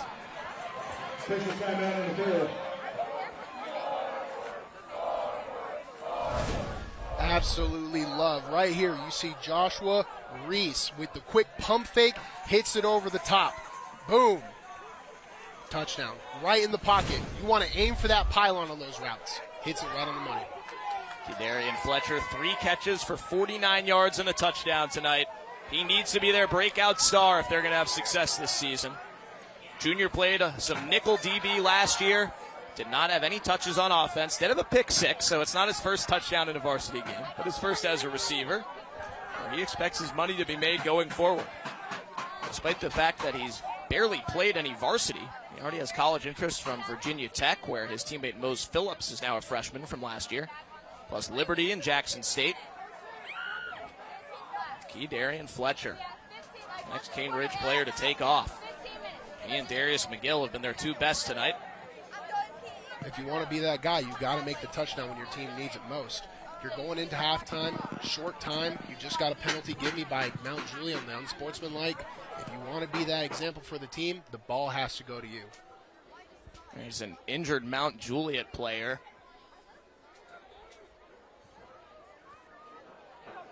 on the sideline near the touchdown, which is why we're waiting on the extra point. First, we will show you our Wilson Bank and Trust scoring summary. Wilson Bank and Trust, proud to sponsor our local schools and student athletes both on and off the field. 28-yard touchdown for Kedarian Fletcher on a long 87-yard touchdown drive that Cane Ridge needed, Bruno. Looking at it one more time. Watch Reese right here. Pump fake. Eyes over the top. Fletcher does a really good job. You'll ride the defensive back when he's on your back, ride him, and then when you want that separation, you don't press off with your hand, but you move your body out. That'll give you just enough reach to be outside of the defensive player's position to secure that touchdown. The injured player was Dion Waller, who was there in coverage. Apologies for not showing you that earlier. He was buried in the corner after defending that touchdown. Extra point is good, right down the gut from Jamie Herrera-Nava, who was 8 for 8 on extra points last year as the backup kicker behind Siobhan Abdullah, the quarterback slash kicker slash punter slash Super Bowl attendee, who's now at Independence Community College in Kansas, one of the schools that was on Last Chance U. Siobhan Abdullah is now there as a freshman. Jamie Herrera-Nava's got the kicking in good cleats for the man who walks around Cane Ridge campus with a Barca Academy backpack. Wonder if he got any tickets to see Messi against Nashville SC on Saturday. Really, Messi's coming into town. I might have to be there next. Well, first of all, we have a game Saturday. No, I might have to be there. We'll see. Also, do you have like $800 just lying around? Maybe. It's a tough That's take. private. You and Jamie can go together, actually. Yeah. Cane Ridge on the board. Mount Juliet with the first 17 points in the game. Eddie Woods and Cane Ridge. How do you think they're feeling right now if they can keep it at 17-7 headed into the half? Oh, they're feeling no doubt great right now. They're starting to get that glimmer of hope. But, Max, when I talk about sitting in the middle, that doesn't just mean after you fumble, keep your head up. That means when you score, don't get a little too overconfident. It's very important for Cane Ridge to stay disciplined. They are still having turnover trouble and penalty trouble. If they can minimize those things going into the second half and finish this half strong, they no doubt have a chance in this game. Still a minute 11 left till halftime. Juliet will be looking for points before the break. They scored on the first play of the game after forcing a fumble on the first snap of the season. Herrera Nava will kick it off for Cane Ridge. Puts it deep for Harrison Edwards, who mishandles the kick. Get a delayed start at it, but breaks through the crowd and has a whole lot of room to run.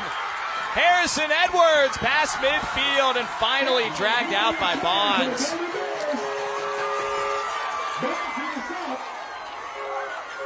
A 42-yard return, and Mount Juliet's in business before halftime.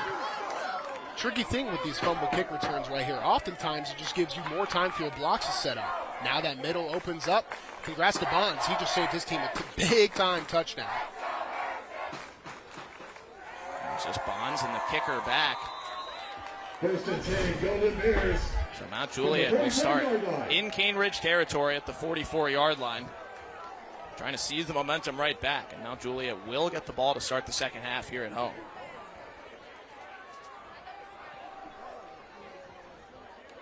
Tyler Travers and the Golden Bears back on the field in their black uniforms. Baylor Osborne in motion. He caught the first touchdown of the game. And off to J. Mike Crudup, who's hit on the edge. That's a gain of 4 yards. Crudup with the carry.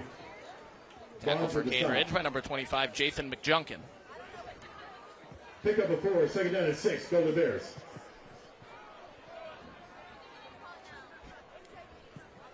Second down and 6 at the 40.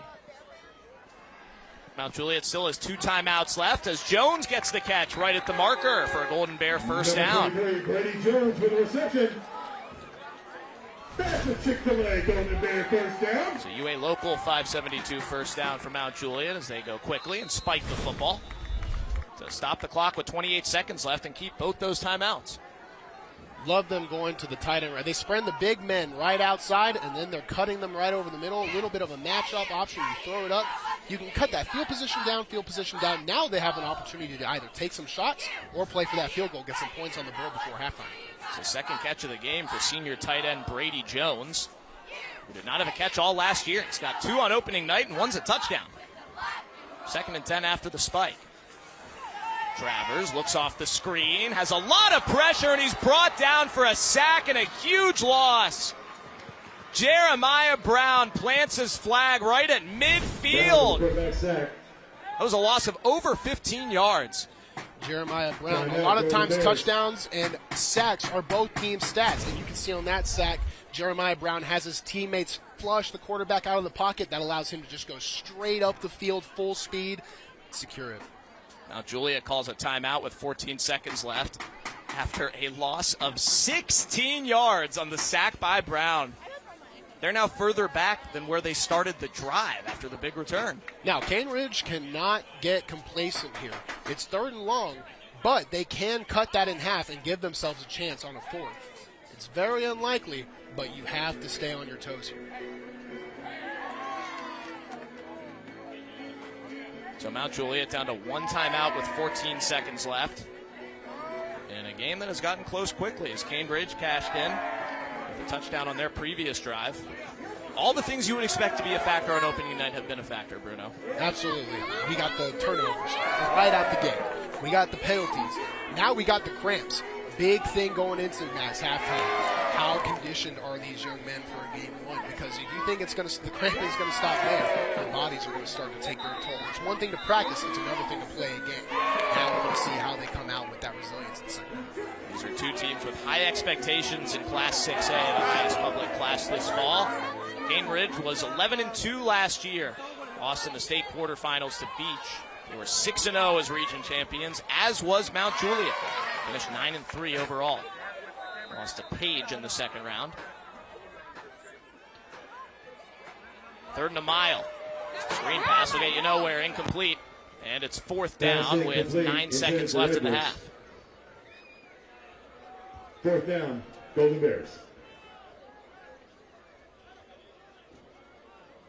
And Mount Juliet will bring the punt team on the field here. It has been Echeverria handling the place kicking and punting duties. We may see freshman Tate Mervitz punt some. As Mount Juliet is dressing a couple of freshmen tonight, which they don't normally do. Trey Perry said they hadn't done it since 4 years ago when C.J. Danyon was a freshman and became a 4-year contributor and now is a freshman on the football team at Yale. So big shout out to C.J.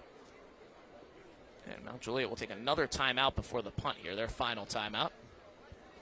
Mount Juliet certainly lost a lot last season, and they continue to send players to the next level. Mentioned that Danyon ended up at Yale. Darius Morton is playing nearby here in Wilson County at Cumberland. Aaron Testerman is playing at Bethel, offensive lineman. And Walter Bowers IV is not playing college football, but the week he showed up as a student at Alabama A&M, he received a $50,000 STEM scholarship to fulfill his lifelong dream of being an engineer. Pretty cool to get on campus and be part of a competition like that down there in Huntsville. Big shout out to Walt Bowers.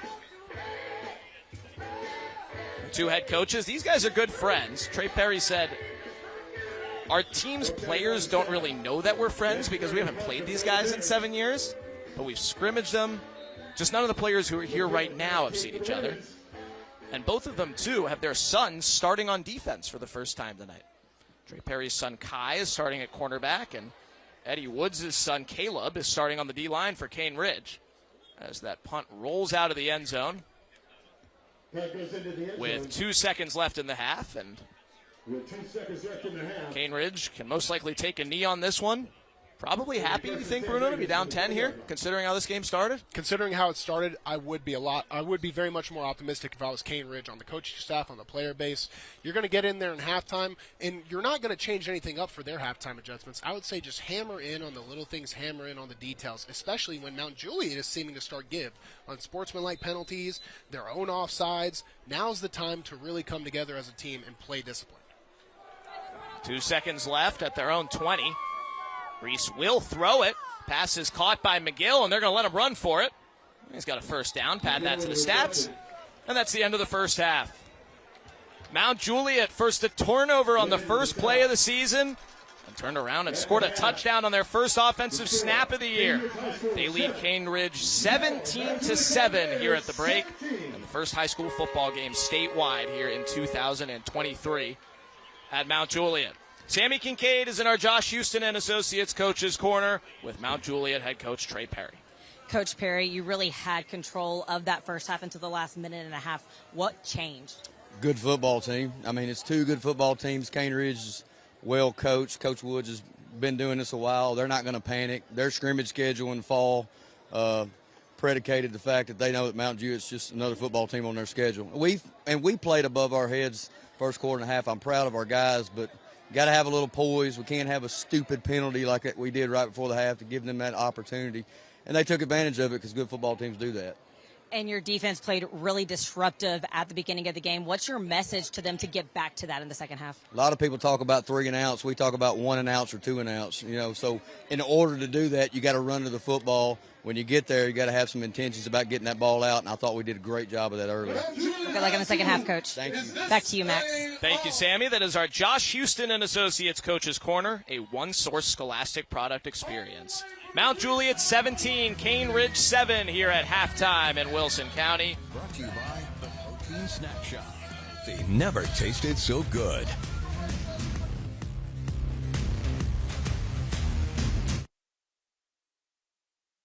BMC Metalworks, an industry leader in CNC machining, steel fabrication, and field support services, offering a new beam drilling equipment and new state-of-the-art Dragon CNC plasma tube and pipe cutting system. Visit bmcmetalworksllc.com. They said I wouldn't make it without a college degree. They said only a man could be a roofing executive. They said a former addict always relapses. They said my amputation would keep me out of roofing. They said never give an ex-convict a second chance. They said I could never be a leader. They said I couldn't support my family as a single mom. At Rackley, we say they're wrong. Want to change the world? Change it, one roof at a time. BMC Metalworks continues its legacy of over 45 years of excellence in CNC machining, steel fabrication, and field support services. BMC's #1 priority is meeting customers' requirements with quality assurance and superior service. Visit bmcmetalworksllc.com to find out more.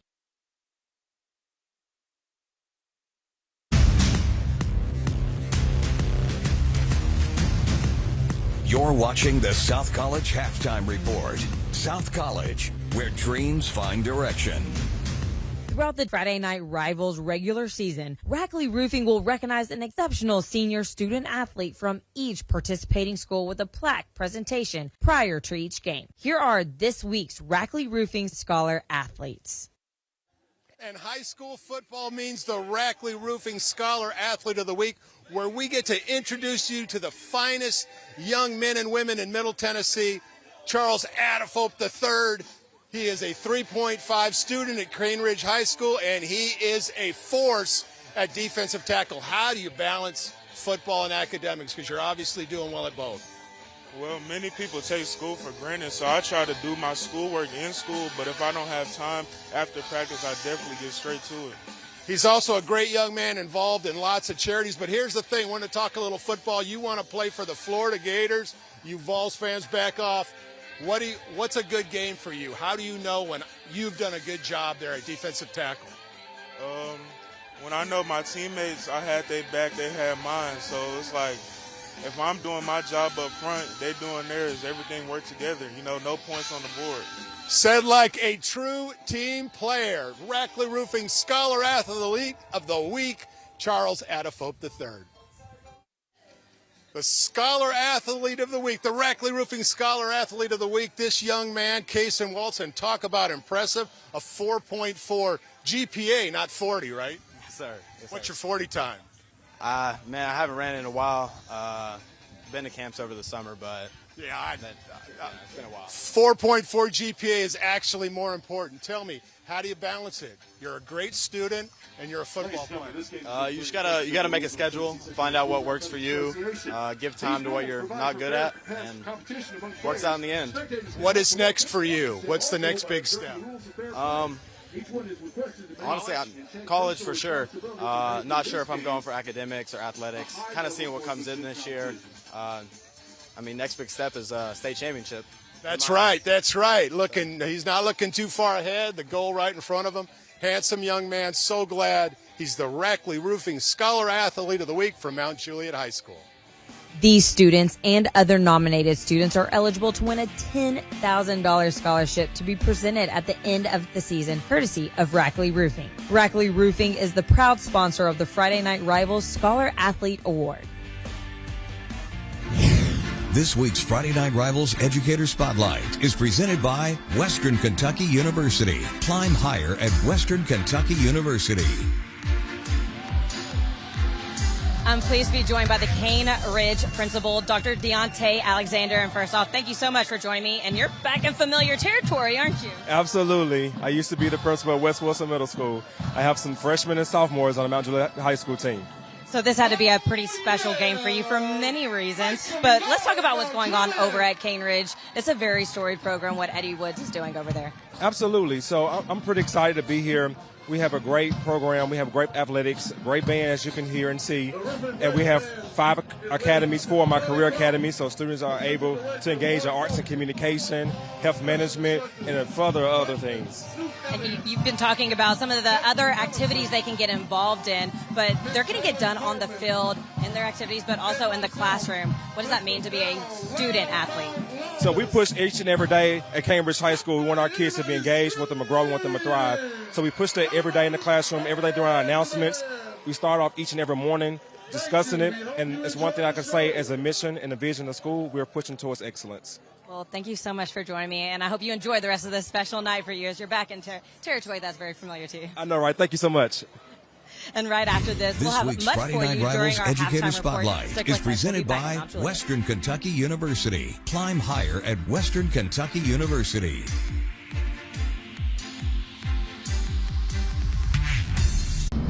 Is it really over now? We are completely done. Oh, wow. I'm so excited. Thank you, Blake. Thank you, Mama T, for everything you do in our community.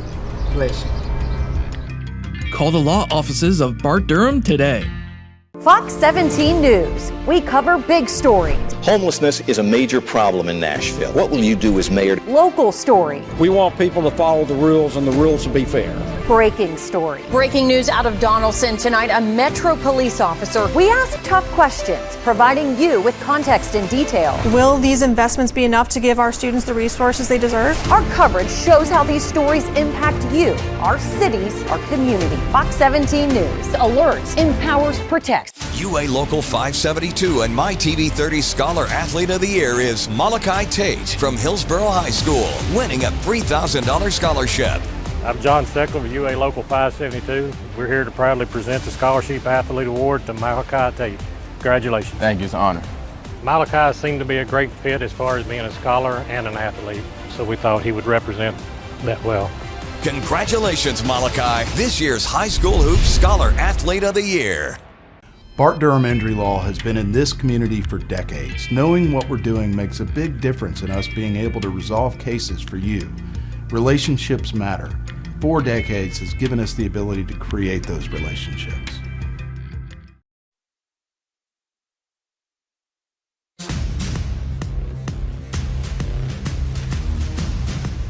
You're watching the South College Halftime Report. South College, where dreams find direction. Welcome back to Mount Juliet High School. I'm joined by the Mount Juliet High School principal, Mr.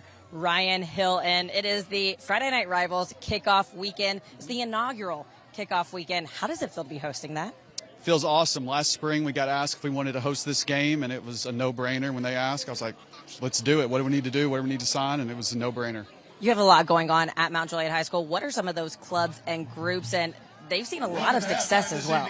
Yeah, we've got things like ROTC, band, choir, FFA, the AV program that does our student news. We've got all kinds of stuff that students can get connected with, and we're extremely proud of that. And Coach Perry has done an incredible job with this program, but sports all across the board have seen success, and they're getting it done on their respective playing service, but also in the classroom. How important is that to you? Oh, it's really important. We got teams that are successful in the postseason, but we're more proud of the way that they act in the classroom and the performance they're doing on test and ACT and getting ready to go to college. And we talked about some impressive alumni before the game. You graduated with one of them, but talk to me about how many impressive alumni you have from Mount Juliet. Yeah, we've got several. One of the more famous ones is Barry Wilmore. He's a former astronaut that commanded the space shuttle. Alicia Clark graduated in 2005. She's currently in the WNBA. Michael Jasper, who you know, graduated in 2005. He's the current coach at Bethel and played in the NFL. And there's several other guys who played in the Major League Baseball and all kinds of impressive things we've done. Absolutely. Well, thank you so much for joining me. And after this break, we're going to have a lot more for you during the halftime report, including stats, highlights, everything. So stick with us. You're watching Cane Ridge at Mount Juliet High School. This week's Friday Night Rivals Educator Spotlight is presented by Western Kentucky University. Climb higher at Western Kentucky University.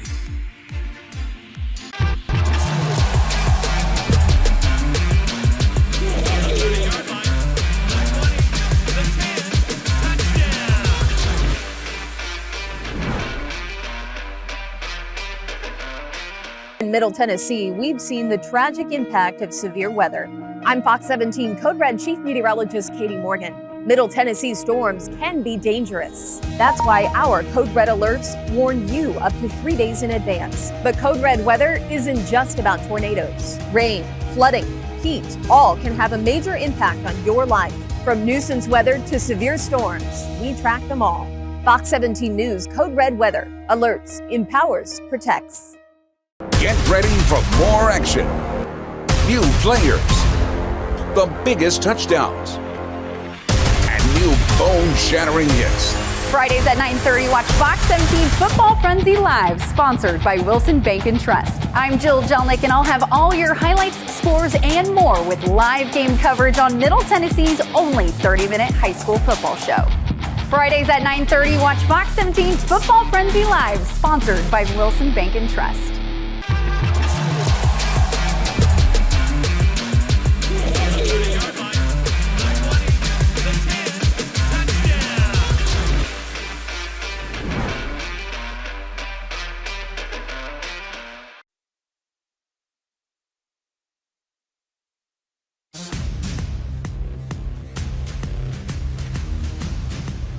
You're watching the South College Halftime Report. South College, where dreams find direction.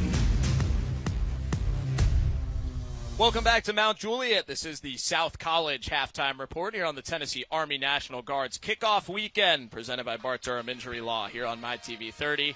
Your halftime score, Mount Juliet 17, Cane Ridge 7 here at intermission here at Mount Juliet High School. First we had the Cane Ridge Rhythmic Ravens marching band and dance team on the field. Now the Band of Gold from Mount Juliet get their first performance of the fall here at Mount Juliet High School. My name's Max Harris, alongside former Clarksville High, Vanderbilt, and XFL offensive lineman Bruno Reagan. You just saw Sammy Kincaid down on the field with our principals. We've had some action-packed football to start the season. Here are your first half highlights, with Mount Juliet leading Cane Ridge 17-7. First up, some of the best plays by Cane Ridge. A red zone interception by sophomore Darius McGill, picked up inside the 10 and run all the way back to the other 10-yard line. This was in the first quarter when Mount Juliet had a 7-0 lead, but it would not yield points for Cane Ridge. They didn't score until the final 2 minutes of the first half. Joshua Reese put one up for Key Darian Fletcher, a 28-yard touchdown with 1:11 left till halftime, cut it to 17-7. Some good plays by the Cane Ridge defense as well. Jeremiah Brown with a huge sack of Tyler Travers right at the end of the first half to prevent any further scoring. Here's how Mount Juliet started the game. First play of the season, a fumble. They did it on their first 2 defensive series, and they scored on their first offensive play. Tyler Travers to Baylor Osborne, 27 yards to start the season, made it 7-0 Golden Bears. And then they did it again after the second fumble recovery. Travers to Brady Jones. That made it 14-0. They would get a field goal as well. Some good defense by the Golden Bears. Atticus Fiorita, the defensive lineman, was the defensive star. As we take a look at your first half stats, Bruno, ended up pretty even on paper. Absolutely, except for what? Turnovers. You see that turnover margin. 2 turnovers for Cane Ridge, 1 for Mount Juliet. That's why Mount Juliet has not a comfortable lead, but one that is pretty sizable. Cane Ridge is going to have to start chipping away at that, playing disciplined football. Total yards, 137 for Mount Juliet, 135 for Cane Ridge. Mount Juliet with a 17-7 lead, and they will get the ball first to start the second half here at MJ. Each week during halftime of our Friday Night Rivals broadcast, we'll be showcasing outstanding Thursday Night Lights and Friday Night Rivals game highlights from across the country. As we get ready for another fall of high school football, let's check out some of our favorite plays ever across America. Possibilities. Just bring the coach's water. Deep pass down the sideline. What a catch if that stands. If he caught that, he did. They did. One-handed catch for Cannon Jensen. Stevens, what they like from he wasn't down. He wasn't down. He's still running. Shoulder roll, and White goes up top and overshoots. And what a catch. Oh, my goodness. Give that man. They're going to flag him for spiking the ball. But what a catch. Taken by the Titans at the 20-yard line with some room out to the right side. There he goes across midfield to the 40, down to the 30. He's not going to be caught. Let's take a look at our player of the game tonight. This man did it in all 3 phases for MJ. Dearius Morton had a pick, a rushing touchdown, and a blocked field goal touchdown. Yeah, just an outstanding effort by Morton tonight. He just had an unbelievable game. Going to go for it right here. Going to go up high, and that's going to be picked off. And a huge play there. It's clarity.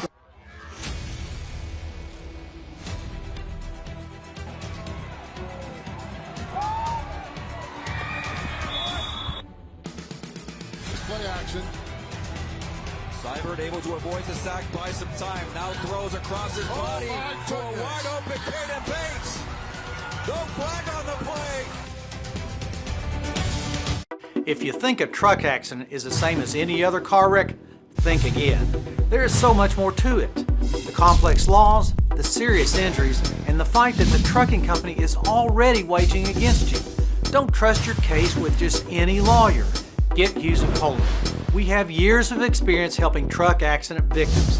If you've been injured, call the law firm that wins big truck cases. Get Hughes & Coleman and get it done. Call 800-800-4600. Get ready for a special 3-game kickoff of Friday Night Rivals. Thursday, August 17th, it's Cane Ridge at Mount Juliet. Friday, August 18th, it's Brentwood at Blackman. Then Saturday, August 19th, it's CPA at Brentwood Academy. Don't miss our special 3-game event. It's the Tennessee Army National Guard's Friday Night Rivals, presented by Bart Durham Injury Law. Thursday, Friday, and Saturday at 7 on MyTV30. It's your ultimate high school football experience. It's time to reveal the FNR Rackley Roofing Scholar Athlete of the Year. Rackley Roofing is honored to give a $10,000 scholarship for the Scholar Athlete to KJ Wood out of Watertown. To have somebody like KJ Wood in our community giving back and just being such a great student, it's amazing. We love giving this award away each year, and this year is no different. Congratulations, KJ. Thank you. I really do appreciate this. Congratulations, KJ. You are this year's Scholar Athlete of the Year. Closed captioning for tonight's game is brought to you by the Protein Snack Shop. Healthy never tasted so good.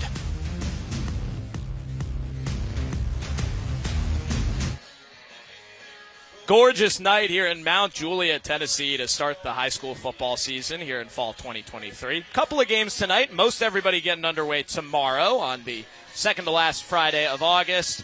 Gorgeous evening for football. Man, it is perfect. Temperature in the mid-70s. A little bit of breeze. I mean, what more could you ask for? Mount Juliet with a 17-7 lead over Cane Ridge as we start the second half. My name's Max Hers, along with Bruno Reagan joining us for the first time to start this season. Bruno went to Clarksville High School, played offensive line there, and center at Vanderbilt, and also in the XFL for the St. Louis Battlehawks. Big shout-out to the XFL, as always. Bruno, great to have you here. We gave you a lot of action in your first half on the air with us. Absolutely. It was a great time, great momentum shifts, and two great teams. I think the thing that impressed me the most was Cane Ridge's resilience. They came out, they had a lot of penalties. I mean, it was a bunch at once, turnovers right off the bat. Mount Juliet touchdown after touchdown, field position, but Cane Ridge stayed the course, and now they're coming into this half with a chance to close the gap. Will Zerniak and the Mount Juliet boys in the nice black Under Armour uniforms, looking fresh here on their home field. Coming off a region championship last year, they move up back into Class 6A this fall. They were in 5A the last 2 years because they lost so many students to Green Hill when it opened 2 years ago. They're back up as one of the smaller schools in 6A this year.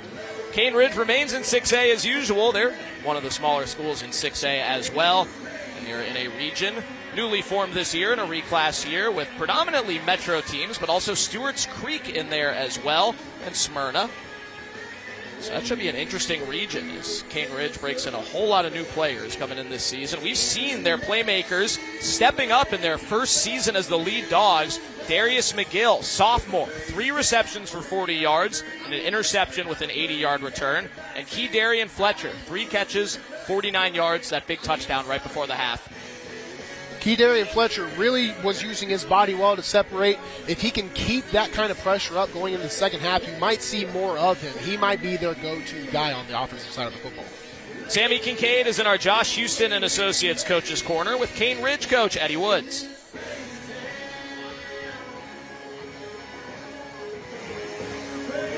There at the first half that you were able to get something done.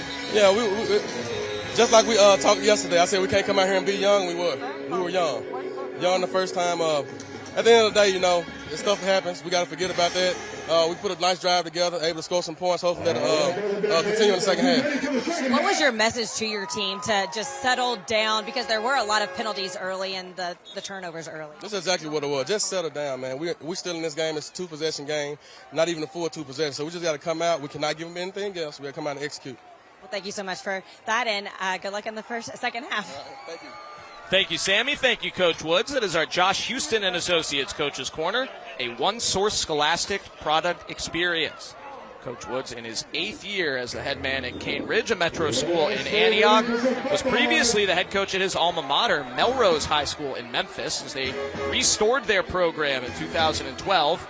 He coached new Dallas Cowboys full-time starter Tony Pollard at Melrose's alma mater, and he's very proud of it. He's very happy that Ezekiel Elliott is out of the picture for his boy T. Pollard. Tony Pollard, Tennessee native, man, grew up in Memphis. I actually played with my USFL teammate Brady White, so it's a small world, small football world. There's his current quarterback, Joshua Reese, who found his way late in the first half. 8 for 14, 72 yards and a touchdown in his first varsity start as the Cane Ridge quarterback. The junior. His boys will be on defense to start. Mount Juliet deferred upon winning the opening coin toss of the season. So Cane Ridge will kick off to start the second half. Max Hers, Bruno Reagan, Sammy Kincaid here. It was 17-0 Mount Juliet, including a touchdown 20 seconds in. They forced a fumble on the first play of the season by Cane Ridge and then scored on their first offensive play. 27-yard touchdown from Tyler Travers to Baylor Osborne. Another touchdown pass to Brady Jones made it 14-0 Golden Bears after one. A field goal by Daniel Echeverria made it 17-0 MJ. And in the final 2 minutes before halftime, Cane Ridge got on the board. Joshua Reese to Keydarian Fletcher got us where we are right now, 17-7. Jamie Herrera Nava kicks off, and we are underway with the second half on opening night. Harrison Edwards had a big return on his first chance. He's hit hard on this one around the 15, and Cane Ridge came out of the room ready to play. Huge special teams play by Jerry Mitchell and Jamar Caldwell.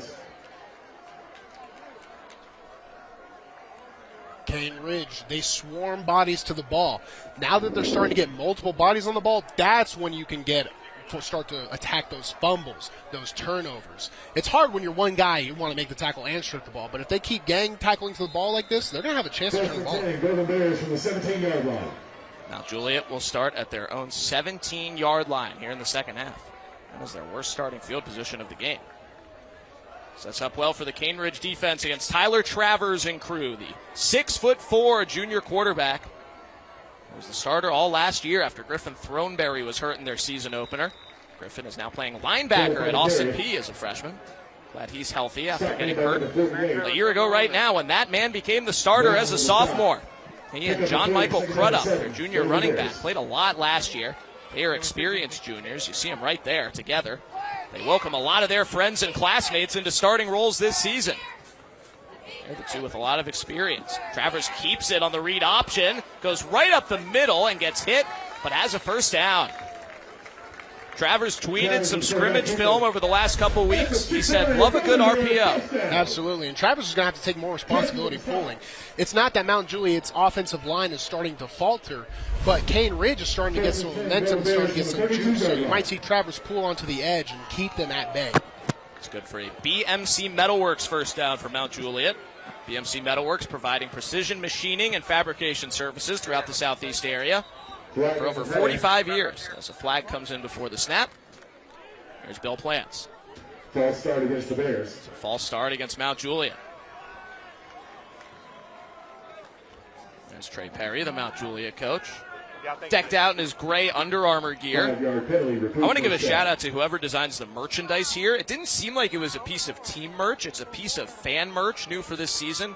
There's a Mount Juliet t-shirt that says "Da Bears" on it and has the Mount Juliet bear, which is the Memphis Grizzlies bear, with a Mike Ditka mustache on it. These people are marketing geniuses, man. I need one of those shirts. Pass gets through just barely to Crudup.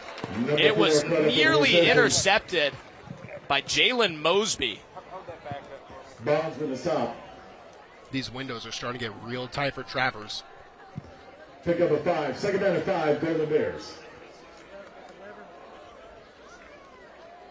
Yesterday at practice, Mosby jumped a couple of routes, and as Coach Eddie Wood says, hey, if you do that, you got to be right.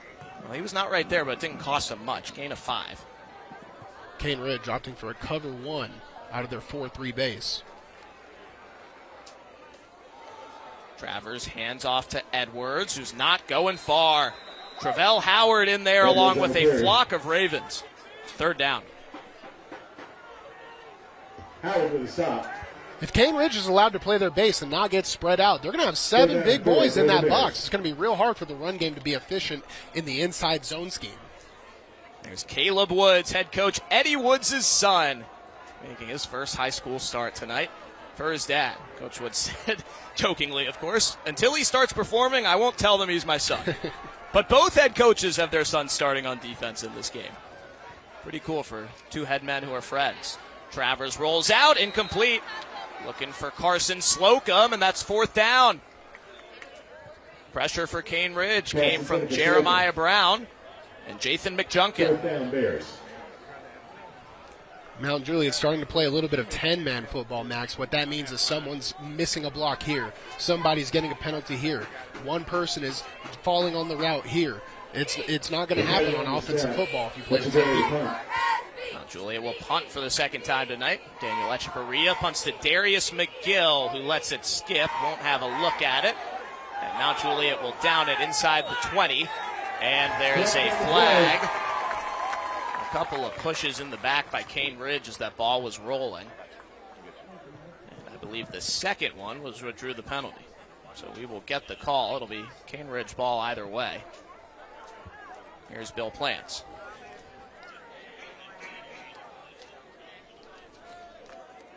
Asking Mount Juliet if they want to re-kick or the spot with the yardage, and I think they'll take the spot.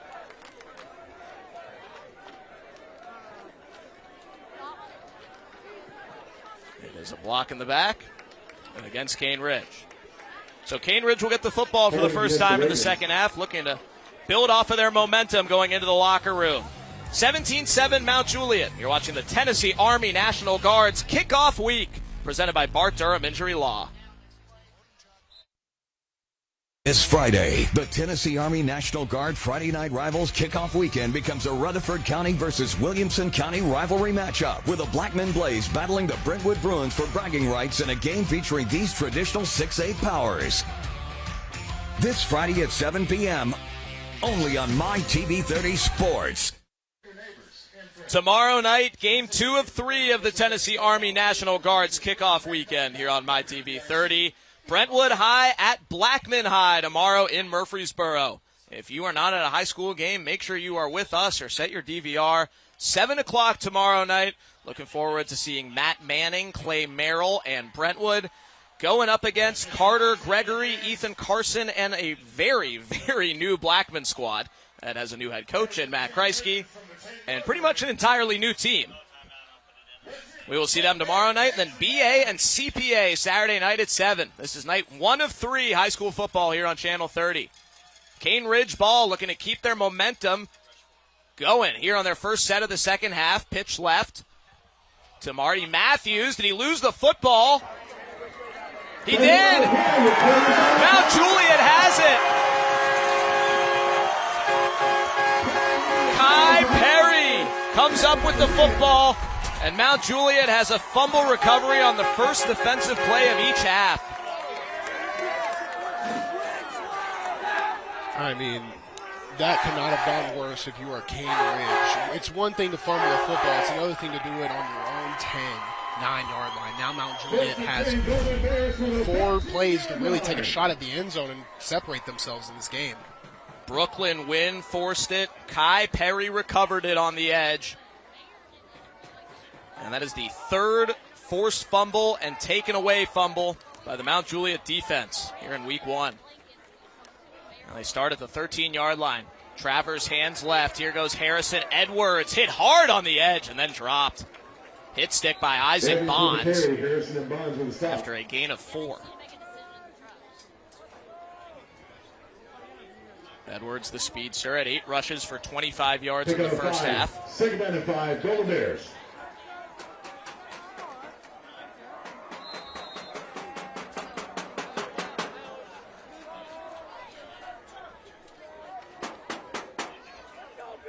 Mount Juliet taking their time letting this clock wind down. Eddie Woods, the Cane Ridge coach, said he expected that from Mount Juliet and Trey Perry. Haven't seen it a ton so far tonight, though, but here in the second half, taking their time. It's still 18 on the play clock. Tyler Travers in the shotgun. 3 receivers, a tight end, and a running back. Man in motion. A lot of traffic. Edwards comes out with the handoff and the touchdown! Harrison Edwards with the Hiller Plumbing, Heating, Cooling, and Electrical touchdown. More points off turnovers for Mount Juliet.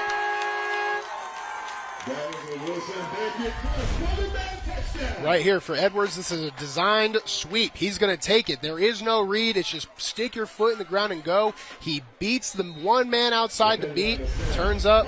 Easy touchdown for Edwards and his speed. First touchdown of the season for Harrison Edwards, who had 4 as a sophomore last year. Echeveria's extra point is good. Baylor Osborne, the holder. Jackson Ricchetti, first-year long snapper, taking over for his brother Corey, who's now snapping at Austin P. A fumble takeaway for the Mount Juliet defense. And then 2 plays needed. Both handoffs to Harrison Edwards. The second a 9-yard touchdown. It's 24-7, Golden Bears.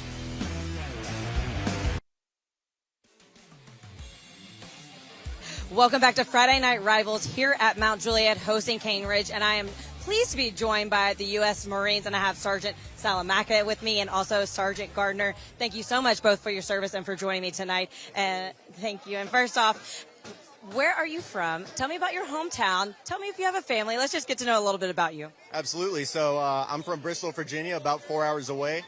I'm married. No, don't have any kids yet, but soon to be. And then originally I'm a 1833 amphibious assault vehicle crew member. We do ship-to-shore operations as well as mechanized assaults.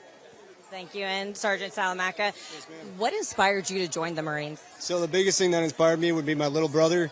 The way we grew up and everything, I just wanted to set that role model and example for him so he can know that you can achieve anything that you want to do. That's incredible. And what's the best lesson you've learned in the Marines? Oh, man, the Marine Corps has taught me so many lessons in the 7 years that I've been in, but I'd say the biggest one is just simply not to quit when things get challenging. Just always keep pushing no matter how hard life gets. And if you were to tell your high school self something about, what would you tell them now to join the Marines? Yeah, absolutely. So I didn't join until I was 22 years old. So if I could go back, I would join a lot sooner because that time lost I'll never have back. So I would just recommend joining as soon as you can so you can have all that time and retire a little bit early. Well, thank you so much again, both for your service and for joining me. And thank you so much to the U.S. Marines for being a sponsor of Friday Night Rivals. Guys, back to you in the booth. Thank you, Sammy. Thank you, Sergeant Salamanca and Sergeant Gardner. Nice mustache, too, Sergeant Gardner. Absolutely rocking it. Mount Juliet with a 24-7 lead over Cane Ridge, and a little pooch kick from Daniel Echeverria will be fair caught by Braylon Burns. Braylon Burns will always remember that. The first time he touched the football in a varsity game was a fair catch on a kickoff. But he is another future playmaker of theirs as a sophomore.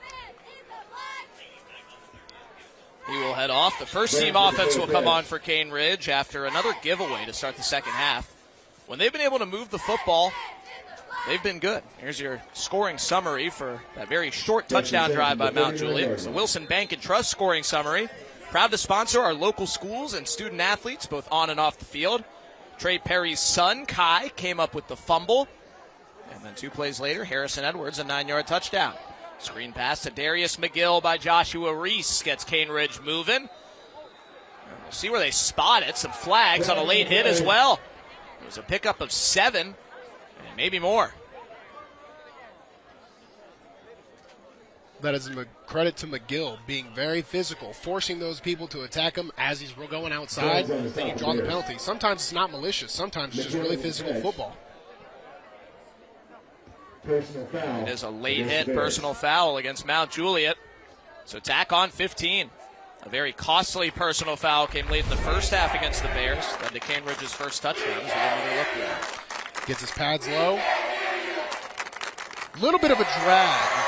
That's all that was. If you're outside, they expect you to slow up. A little bit of the game. They don't want too much when it doesn't need. It's not necessary. They don't want too much contact. So if you're out of bounds, let go. Reese to throw.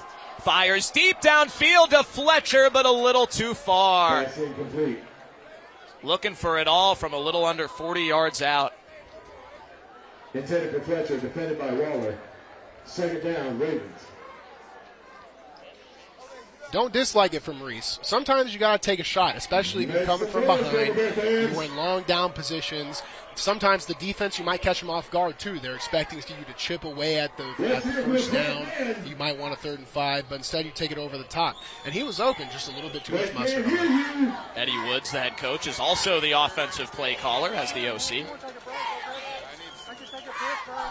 2nd and 10 from the Mount Juliet 38. Hand off to the left side. Anthony Sensabaugh breaks one down the sideline and into the red zone for Cane Ridge. The sophomore with a big run. Anthony Sensabaugh right here. He puts his eyes inside and then cuts outside. Way too fast for the defense to react. Immediately gets upfield for a big chunky yardage.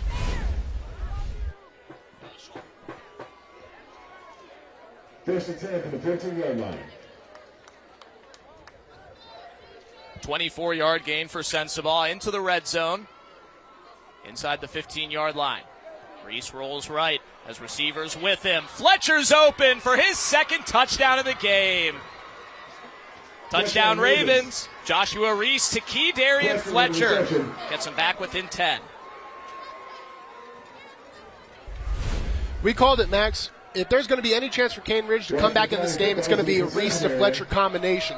Reese rolls outside of the pocket, allows him to get some space so he can avoid the rush, and Fletcher's going to get that separation. So if Reese can get his eyes downfield and get some time, they're going to connect. So Cane Ridge might opt for more rollouts, anything, as long as Reese gets about a second or two in that pocket. Extra point is good by Jamie Herrera-Nava. 2nd touchdown of the game for the junior. Potential breakout star, key Darian Fletcher. This one from 14 yards out, Bruno. Right there, they have the halfback leading for Reese on his pass protection. So when he rolls out, he has that extra step, and he knows when he has to get the ball out. Huge for a younger quarterback that maybe doesn't have as much experience. Those are two juniors who are getting their big chances together this year, hooking up on our Wilson Bank and Trust scoring summary. Just 4 plays plus a 15-yard penalty, 61 yards for Cane Ridge. When they've played ahead of the sticks, Bruno, we've said it all game. When they've played ahead of the sticks, when they've held on to the football, they've been good on offense. If they can stay on the field, they're explosive too. These guys have big play potential, so this game is not out of the water yet. The Rhythmic Ravens are happy on the visitors' sideline here. Their boys are back within 10 midway through the 3rd quarter. Remember, it's Thursday night, so no FNR football frenzy tonight on Fox 17, but get in the habit every Friday after our game or after your game if you're going in person. Following Fox 17 News, be sure to tune in for Fox 17's Football Frenzy for complete coverage of all Middle Tennessee high school football action. Fox 17's Football Frenzy with Jill Jelnick is presented by Wilson Bank and Trust, proud to sponsor our local schools and student athletes both on and off the field. Friday nights at 9:30. With our friends at Fox 17. Max Hers, Bruno Reagan, former Vanderbilt center, Clarksville High School alumnus. Sammy Kincaid down on the field as Mount Juliet gets the football back here. Chance for a return for the Golden Bears by Isaiah Roseberry. Take them out between the 25 and the 30. As Mount Juliet will get a chance to answer that Cane Ridge score with the Golden Bear in the building. Always love to see a mascot costume out at the high school field. Shout out to whatever student is in there because it does not smell good. First and 10, Golden Bears from the 28-yard line. We'll see if Cane Ridge sticks to their cover 1 base 4-3 defense. Interesting to see how Mount Juliet attacks it now that they have this lead. They know Cane Ridge is explosive on offense. They might go for shorter, more sustainable drives to keep them off the field. Mount Juliet in the black jerseys and helmets, starting at their own 28. Travers on the read, passes out to the right side, dropped by Braxton Corey. He's the converted basketball player. They gave him the ball in an end around earlier. That's the type of play he still needs to get the football hands on as he comes back to the sport. Absolutely. Mount Juliet is kind of opting for still these just base zone read RPOs, but the offensive line isn't nearly getting the get-off they did in the first quarter, so now it's a little bit easier for the secondary and the linebackers of Cane Ridge to read and react. Hand off on 2nd and 10 to Crudup, who's hit in the backfield and knocked down. Initial contact for Cane Ridge by Jeremiah Weaver, and then Caleb Woods came in to clean it up, put him down. Great job by the defensive line. You see he attacks the mesh, stays behind. That allows the secondary and the linebacking core from Cane Ridge to also get into the backfield, force a TFL and a 3rd and long. So both head coaches' sons making plays in this quarter. First Kai Perry with the fumble recovery for Mount Juliet, now Caleb Woods for Cane Ridge. 3rd down and 13. Travers to throw. Pressured and sacked. Cane Ridge gets home. Emmanuel Malone and Trey Adefope. Adefope with the quarterback sack for the Ravens. 4th down for the Bears. Great coverage by Cane Ridge here. They have 5 secondaries on 3 wide receivers. They're playing in their zones. That allows the defensive line to break through, give them time to work their moves, work upfield, attack the quarterback, get the sack. Adefope, all 6'4", 365 of him, the senior, become a leader on this team after being one of just the few returning starters this season. He said, quote, "It's been tough because I'm not really a talker. The big man's a quiet guy, but he's stepped up and he's gotten the guys where they need to be." And if you're a quiet guy, you need to lead by example. And by going up the middle, it's not easy when you're 365. Take it from someone who's around that realm, and you're in the 3rd, 4th quarter still playing hard. When you look at him, do you see him as a defensive guy or an offensive guy in college? I personally see him as a defensive guy, maybe in a 3-down nose guard position. But if he does want to play offensive line, he could cut a bit of weight, get some lateral movement to him. And he wants to keep those options open if you want to play on the next level. That's Bruno Reagan, who you're hearing, former Vandy O-lineman, joining us this year. And in the 4th quarter, we'll tell you our Bart Durham Injury Law Player of the Game, our first of the year here on Channel 30. Cane Ridge ball, they start at the Mount Juliet 46 after forcing the punt. Hand off to Matthews, who fumbled on his last touch. Or excuse me, that's Sensabaugh, who had the big run last time. No gain on the play. 2nd down, Ravens. Joshua Reese, the 3rd in the line of Reese brothers to play at Cane Ridge High School. His dad, James Reese III, is the athletic director, former TSU head football coach, 2000 to 2004, where he coached Eddie Woods, the Cane Ridge coach. Reese rolls right, flag comes in as he throws incomplete through McGill's hands. We'll check the marker that came in as Reese extended the play. Intended for McGill.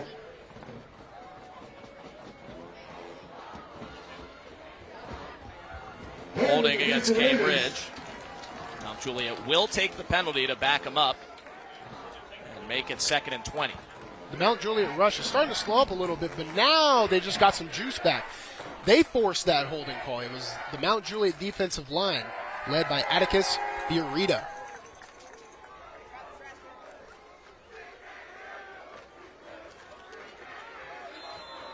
Second down and 20 now on the wrong side of midfield for Cane Ridge at their own 44 in the white and purple.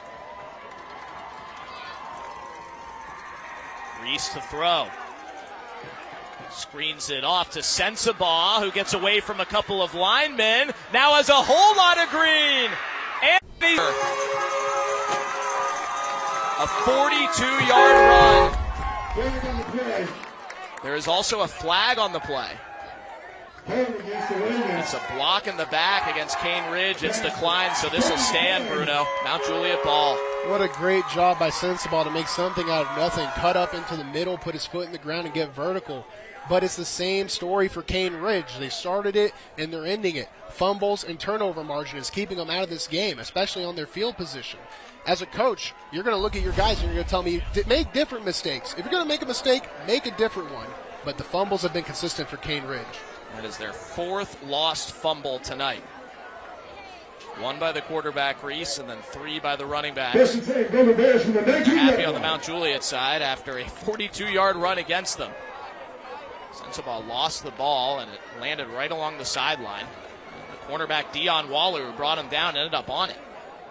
So Mount Juliet ball inside their own 15, and the Cane Ridge defense is right back to work. Man, Trey Adefope in there again. Eddie Woods will give his offense a stern word. They're definitely going to stop. Loss of 1 on their first play, 2nd down and 11. What has certainly been an up and down night for the Cane Ridge crew. Travers throws deep for Baylor Osborne, who's held up, and there's the flag. Pass incomplete, flag on the play. Deepest throw we've seen all game from Travers, Bruno. Dogs on the coverage. Good call for Travers to go for it on a 2nd and long, but listen, Jalen Mosby, he has good coverage, but he sort of extends with his hand, and if you extend with your hand, that's going to get called every single time. You have to keep that hand chopped down a little bit. You see that extension, they're going to call that every single time. So move it up to the Mount Juliet 29-yard line. It's not a spot foul in high school football. So a 15-yard penalty. And Travers will throw again. Screen pass off to John Michael Crudup. A flag comes in as he busts one. We'll see if this stands as Crudup takes off and dragged down around the 25. There are 3 flags right around the line of scrimmage.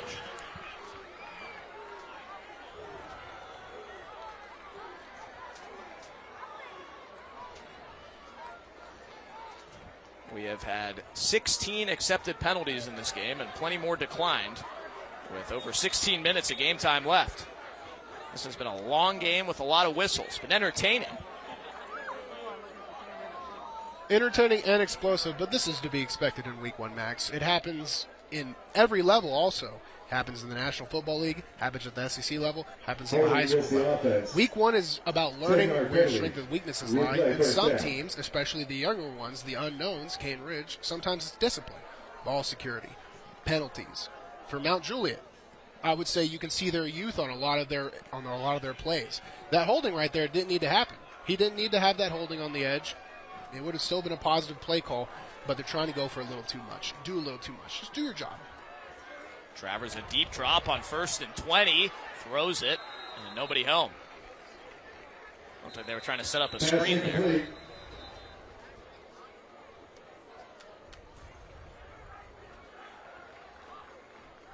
Jeremiah Brown, one of the many in on the pressure, says, I'm all right, I'll stay out here.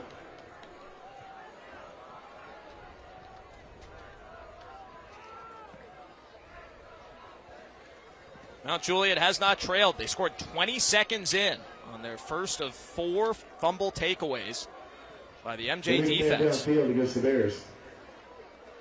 an ineligible man downfield against Mount Juliet as the O-line took off to try and set up a screen there. Absolutely. You set up the screens, you set up the RPOs, they'll give you about 3 yards grace period. But if you're uncovered, you get downfield, they will throw the flag on you. I think Eddie Woods is saying he wants to decline the penalty. He does have an official near him. Yeah, he says I want 2nd and 20, not 1st and 25. And they finally did hear him. So the play will stand as an incomplete pass. 2nd and we'll call it 19.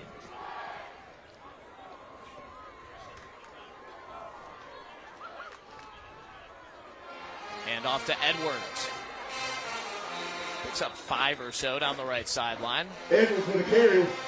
Set up 3rd down. The carry will stop. And I think 14. Well, since giving up that touchdown early in the second half, the Cane Ridge defense has stepped up in a big way. Absolutely. And they can kind of smell the blood in the water. You see the way the Mount Juliet O-line moves up to the ball, the way the receivers walk up to the ball, their body language after the play. Football takes its toll, and the defense notices, and they're trying to capitalize.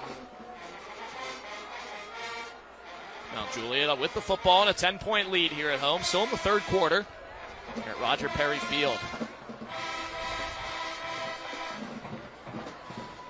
Rhythmic Ravens fired up on 3rd and 15. Screen pass dropped by Jones. It's 4th down. Intended for Jones. 4th down there. Mount Juliet will punt it back. Cane Ridge with a chance to get it in one score. That's a very good punt.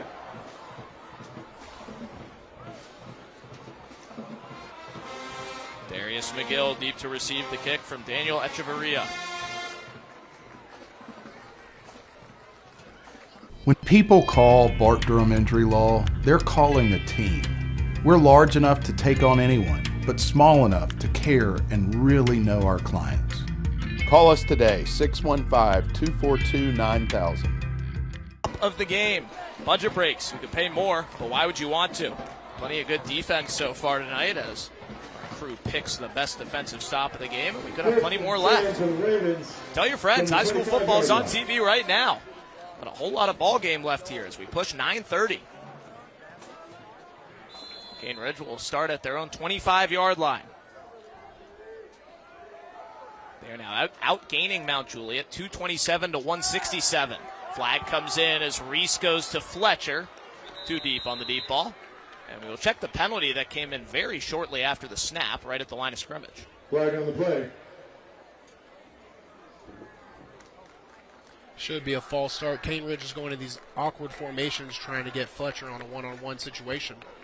Illegal formation against the Ravens. Call it an illegal formation, back it up 5. 5-yard penalty. So first and 15 now. What's impressed you about the quarterback Reese and his leading man Fletcher playing together for the first time as starters and A1 guys for Cane Ridge? For Reese, being, with the limited experience he has, he keeps his eyes downfield looking for Fletcher.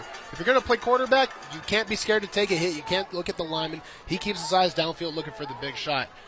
Fletcher, that man can create some space. He should be their go-to guy all season. Screen pass too high for McGill. As they tried to set things up. Going west to east with the motion, then right back in that direction with the screen. Second down, Ravens. Reese said that his biggest area of focus coming into this season as the starting quarterback has been his footwork. He wants to get it to the point where he can get it right every time without thinking about it. And the rest of the team's been impressed with how quickly he's grown up. And Kadarian Fletcher says when people don't know what to do, they go to Joshua Reese. Second and 15 for Reese and the Ravens. Pass left, caught, and then quickly slung down by Cason Walls on the completion to Isaac Bonds. With the catch. Walls with a stop. Walls, our scholar athlete tonight for Mount Juliet, has an offer from Swanee. He also has interest from some Ivy League schools. Year after Mount Juliet sent C.J. Danyon to Yale. Let's make some noise, Golden Bear fans. Gain of 6, 3rd and 9.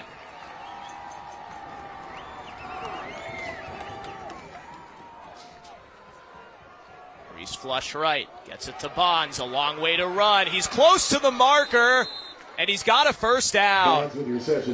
Cane Ridge picks up the 3rd and 9. Joshua Reese to Isaac Bonds.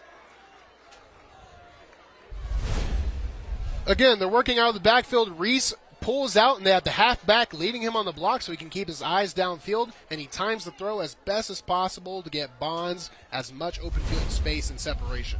Works upfield, easy first down. Let's hear it, Bonds, the junior, has played a whole lot on both sides. There he picks up a BMC Metalworks first down. Cane Ridge now at their own 40. Handoff, met in the backfield. John Michael Crudup getting his first look on defense tonight. The running back for Mount Juliet, expected to play some edge rusher today. He said he used to be chubby in middle school and he would play D-tackle. Well, he's bringing it back this year as a much more slender high school junior. Hey, defensive tackles and running backs kind of, if you play football, you kind of understand they live in the same world, food consumption-wise, so I can see it. Loss of 1, 2nd and 11. Reese throws over Crudup, completed to Braylon Burns. His first varsity catch. Burns, as a sophomore, has been spending this whole summer and fall camp behind Kadarian Fletcher on both offense and defense. Fletcher says, this guy's my shadow. He's the next one. Well, Burns can get half the separation that Fletcher can get. He's under a good wing. 3rd down and 6.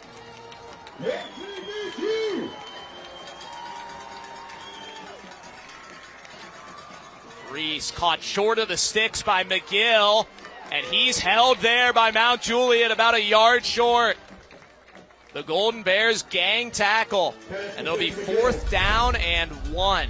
Cane Ridge goes trips out to the left. They cut a guy underneath the coverage, but you can see McGill sort of hesitate. No question they're going for it here, right, Bruno? Absolutely. This is a huge momentum shift for the game. About to go to the 4th quarter.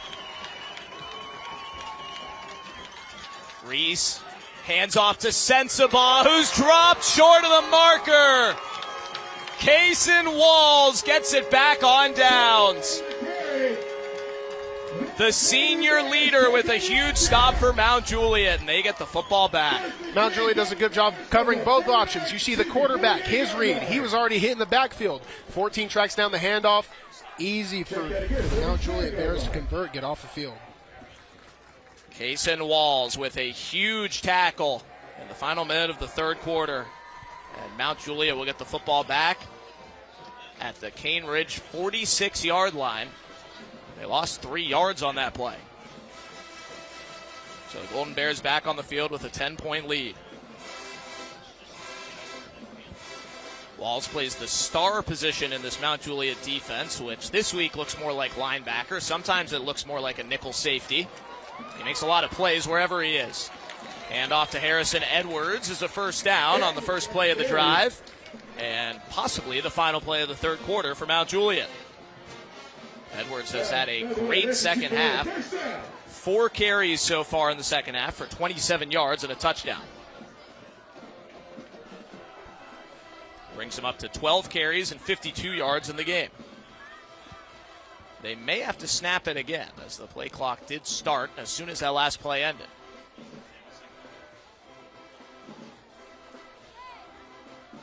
Looks like they can let it run down now if they want to. Less than a second difference, but the Golden Bears can take this to the fourth if they wish. And I think they will.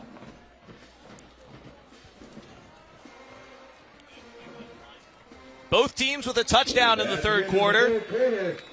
Mount Juliet maintains the 10-point lead they had at halftime, and they got the football in plus territory as we go to the fourth quarter. Mount Juliet leads 24-14. This is the Tennessee Army National Guard's kickoff weekend, presented by Bart Durham Injury Law here on MyTV30. When people call Bart Durham Injury Law, they're calling a team. We're large enough to take on anyone, but small enough to care and really know our clients. Call us today, 615-242-9000.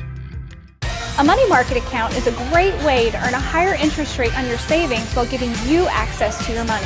When looking for the right account, be sure and rate shop.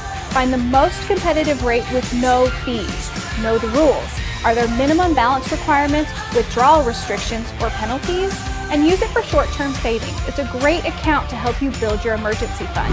Reevaluate often to make sure you're still getting the best rate, and you can even switch accounts if you find a better option for your goals. Bart Durham Injury Law has been in this community for decades. Knowing what we're doing makes a big difference in us being able to resolve cases for you. Relationships matter. 4 decades has given us the ability to create those relationships. Closed captioning for tonight's game is brought to you by the Protein Snack Shop. Healthy never tasted so good. Opening night of high school football, fall 2023, as we head to the fourth quarter. Mount Juliet with a 24-14 lead over Cane Ridge. It is Mount Juliet football at the Cane Ridge 36-yard line. My name's Max Hers, along with Bruno Reagan, former Clarksville High and Vandy offensive lineman. Sammy Kincaid down on the field. Game 1 of 3 games in 3 nights. Our Tennessee Army National Guard kickoff weekend here on MyTV30, presented by Bart Durham Injury Law. Brentwood and Blackman tomorrow night at 7 right here. And CPA at Brentwood Academy Saturday night at 7. Mount Juliet with the football in the black here as we start the fourth quarter. And John Michael Crudup busts one. Touchdown, Mount Juliet. John Michael Crudup with the run. Mount Juliet started every quarter tonight with a bang. That's a Hiller Plumbing, Heating, Cooling, and Electrical touchdown. 36-yard run for J. Mike Crudup. Love this call from Mount Juliet. Mount Juliet, they've been playing the zone game, the RPO game, and now they go straight to the power game. Hugs the balls, cut up the middle, touchdown. That makes it 30-14 and a chance for the freshman Tate Murbitz to kick the extra point.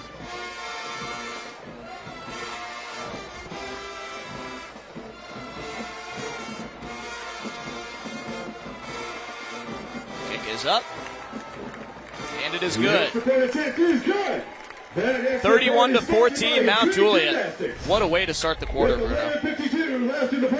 Looking at the replay, you see it's a counter play. They're bringing two forwards, a guard and a tight end. The guard is the kick out. The tight end rolls up and secures. They create one wall. The down blocks on the left side of the O-line create the other, allowing the crease for the touchdown. 36-yard run on just the second play of the drive after the turnover on downs near midfield. Our scoring summary for that last drive brought to you by Wilson Bank and Trust, who's proud to sponsor our local schools and student athletes both on and off the field. Big first game of the season for John Michael Crudup, 11 carries, 68 yards, and his first touchdown.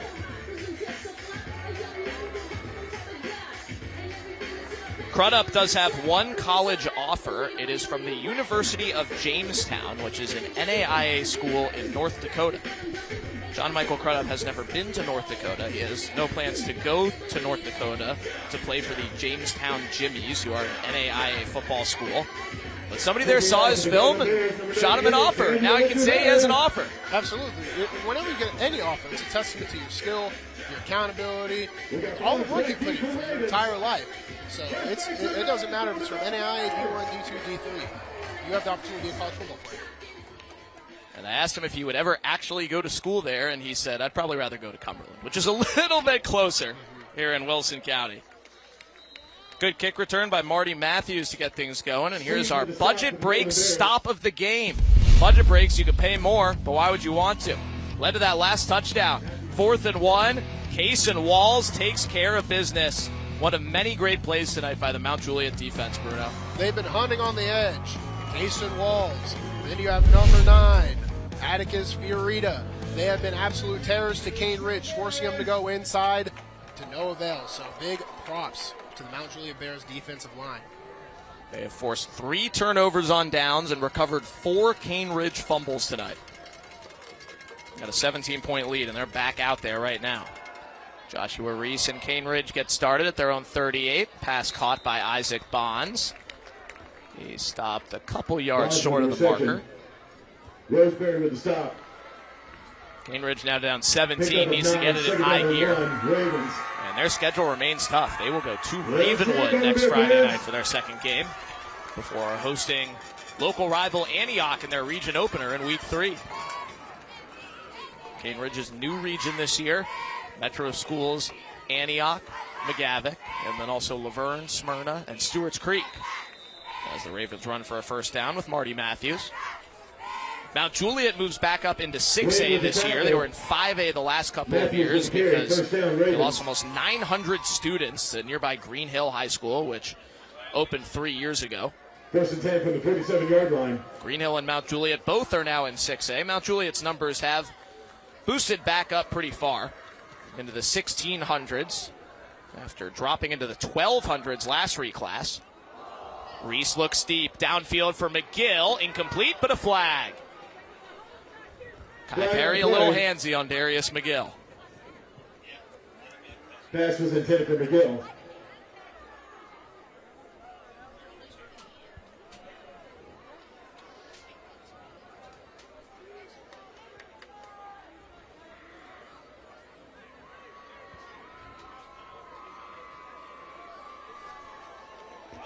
There's no flag. What do you think about that, Bruno? It was a good call either way or not. Kai Perry kind of got his hands a little too far rather than up, and there was some contact, but it's to the referee's discretion whether that interrupts the play of the ball or not. And in this case, they deferred. Coach Eddie Woods' face says it all over there after Cane Ridge thought they had a pass interference in their favor. 2nd down and 10, Ravens. So now 2nd down and 10. Rise up, Mount Juliet 47. Make some noise.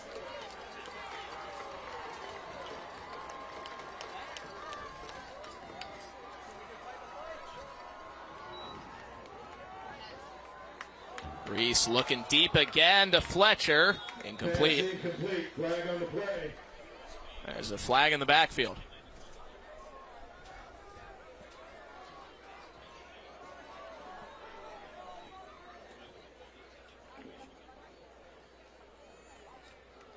Illegal formation against Cane Ridge. It's declined. Be 3rd down and 10.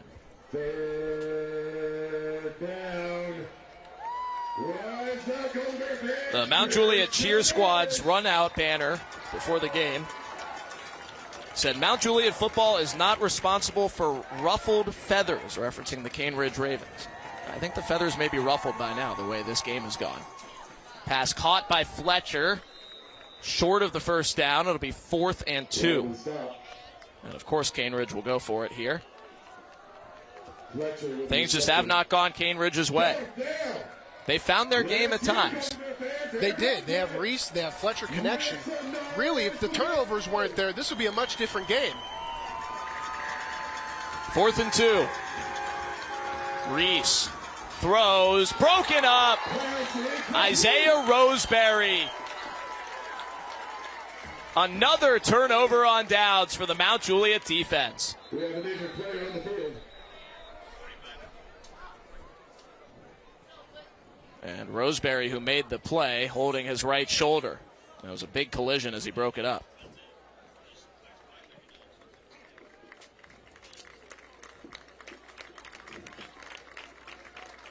Good to see Roseberry, the junior safety, back on his feet. We'll take a break, and Mount Juliet will get the football after this. 31-14, Golden Bears ahead of the Ravens. UA Local 572 and MyTV30 Scholar Athlete of the Year is Malachi Tate from Hillsboro High School, winning a $3,000 scholarship. I'm John Steckler of UA Local 572. We're here to proudly present the Scholarship Athlete Award to Malachi Tate. Congratulations. Thank you, it's an honor. Malachi seemed to be a great fit as far as being a scholar and an athlete, so we thought he would represent that well. Congratulations, Malachi, this year's High School Hoops Scholar Athlete of the Year. Welcome back to Friday Night Rivals at Mount Juliet, where Mount Juliet leads Cane Ridge 31-14. And I have the Mount Juliet mayor with me, James Manis. First off, Mayor, thank you for joining me. Definitely. Thank you for having me. And as the inaugural kickoff weekend for Friday Night Rivals, how does it feel to be hosting here in Mount Juliet? Well, it feels great. I mean, just the atmosphere here. You got a packed-out stadium here. It's the opening night of the State Fair just down the road from us. Plus, it's a Thursday night. This place is just packed out. It's rocking. These students, they're out here. It's like there's no school tomorrow for them, so they're out here having a blast. We got more games over the weekend here. Everybody's just excited. School's back in session, and now we got the season starting off already, so can't wait to see what the rest of the season brings out here, because we're going to end up the season right back out here with the Mayor's Cup again. And switching gears a little bit, a lot of our viewers know about what happened on Saturday with the fire at the apartment complex. Do you have an update on those that were displaced and the hero that was in the hospital? Definitely. We have 47 people that were displaced in that. Met with the ownership of the complex today. They're actively searching to try to get those people that were displaced relocated inside of existing open vacancies that they have out there. The Red Cross has been working with them. I've got unlimited minutes, unlimited text on my phone, and we still exceeded that over the weekend. And that's just the community reaching out, so how can we help? Can we host somebody? Where do we donate? Where do we go? What do we do? How can, businesses showing up? The same groups that formed when we had the tornadoes a few years ago, right back active, right back involved with just a moment's notice. It's amazing how the community come together. Our good news on our fireman, he's been downgraded. He's out of the ICU, where we're concerned about, ongoing health effects that might have been life safety. So now he's been downgraded he's still in the ICU, but for burn treatments now. So he's on the road to recovery. He's got a long road ahead of him for that, but we're excited with the progress that he's seeing. So I would just continue to say to everybody, just continue to pray and continue to just keep lifting up that family and support them in any way we can. Because we as a community, we're going to be here. This is not a sprint for us. It's a marathon to get them back on the road and get those families back with everything that they need. Well, that's fantastic news about the firefighter, and thank you so much for joining me down on the sidelines. And I'm going to actually send it back up to the guys in the booth. Thank you. Thank you, Mr. Mayor. Thank you, Sammy. Juliet with the football, and this is certainly a town and a county that has been dealt with some tough times that have impacted both the high school and areas around it the last few years. And it has impacted the football team as after the tornadoes in 2020 that hit lots of different areas of Mount Juliet, including knocking down West Wilson Middle School. They took in the entire middle school here at Mount Juliet High initially, and the 8th graders are still here. And they potentially will be able to get back into their building by the end of this school year. But the Mount Juliet community and the high school and the school system really stepped up in a time of need there. And we know they'll do it again this week. The football-related change that happened because of that is the high school students' day started later. The football team started practicing in the morning before school. They ended up loving it. They still do it every day. They have first period football instead of last period football.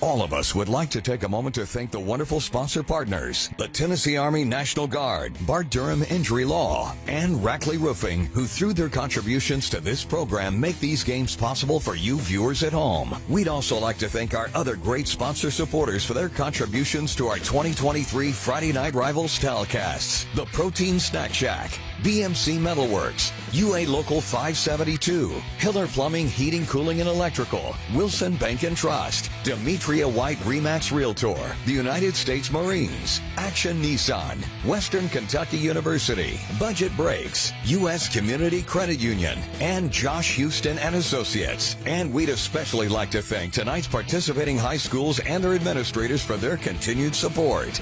Cane Ridge High School and our host, Mount Juliet High School.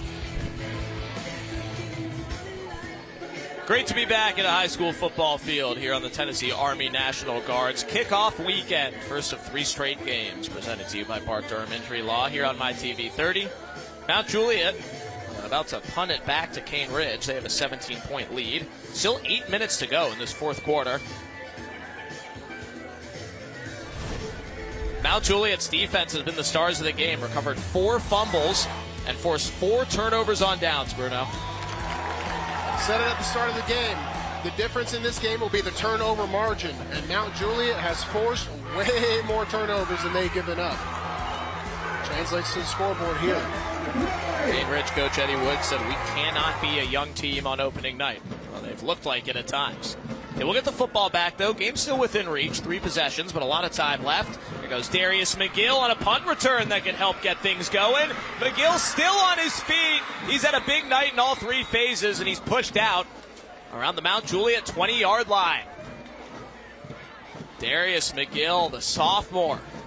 First game as a full-time varsity player has been great. He's had an interception with a big run back, a couple of big special teams plays, and also 3 catches on offense.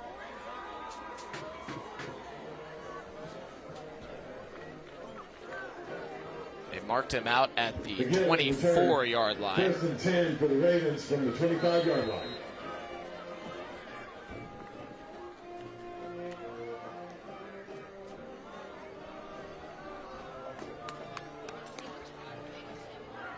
So Joshua Reese and the Cane Ridge offense back on the football field.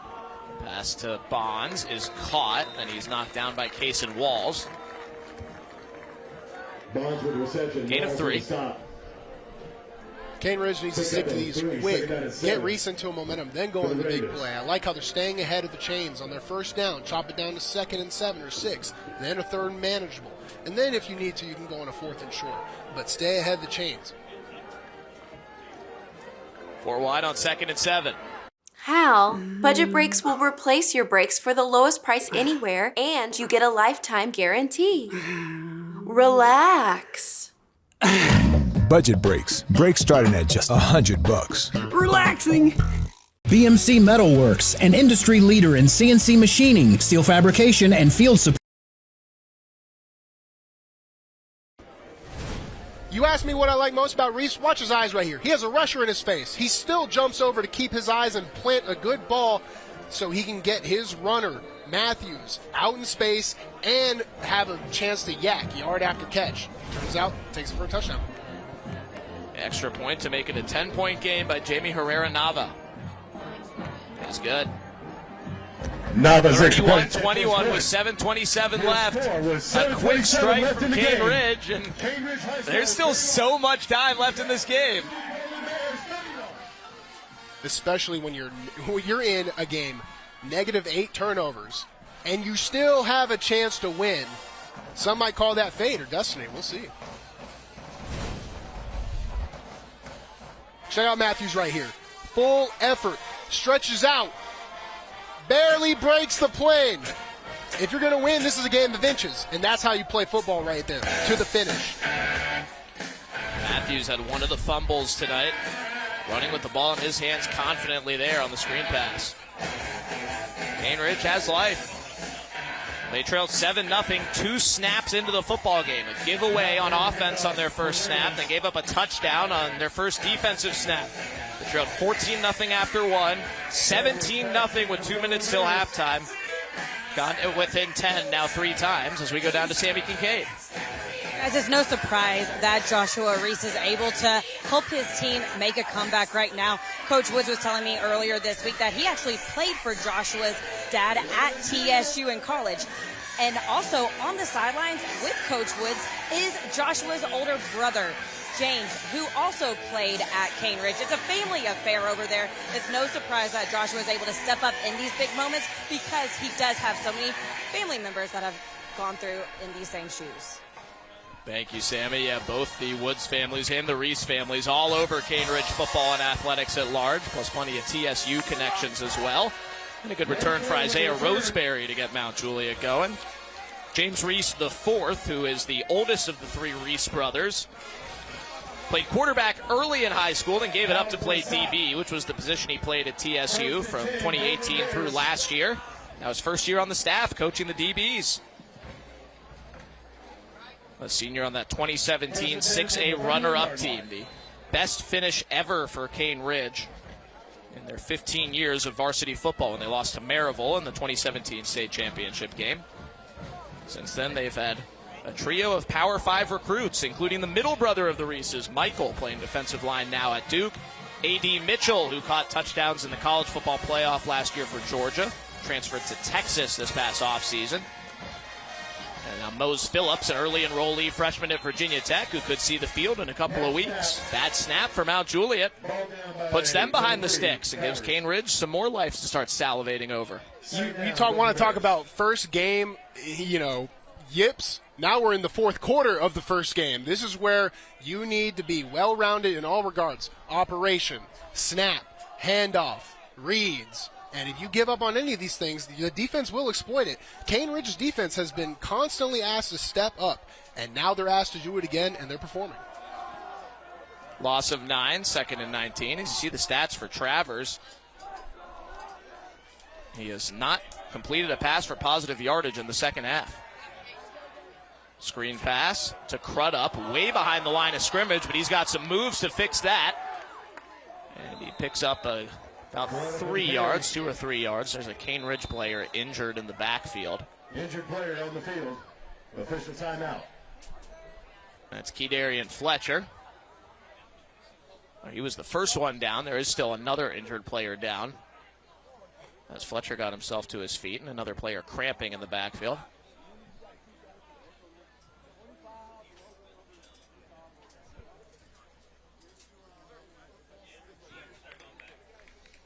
As we get our cramp treatment in full effect here on this humid night temperature in the mid-70s. We remind you tomorrow night and every Friday of the high school football season, tune into Fox 17 FNR Football Frenzy for complete coverage of all Middle Tennessee high school football.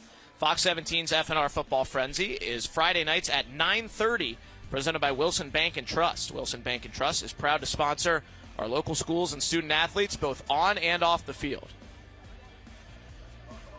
The majority of teams will have their openers tomorrow night. We will have Brentwood and Blackman.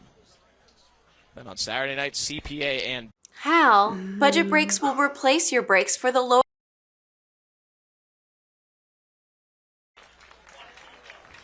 As Travell Howard gets back on his feet. We'll head off the field after being part of the backfield disruption. Ended up being a gain of 3 for Crudup. Third down, Golden Bears.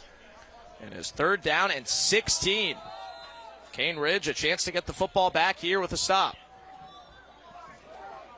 Now Juliet searching for answers on offense.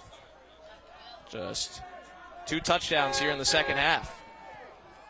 Both came early in the quarters. One after a fumble recovery on their second possession of the half. And on the first play of this quarter after a turnover on downs. They'll let the clock run down. 10 on the play clock here.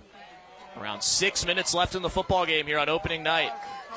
It's a 3rd down run to Edwards. Gets through the first level, but not going to make it much further. It's 4th down. Wrapped up cleanly by Jeremiah Weaver, who's had a couple of good sticks tonight.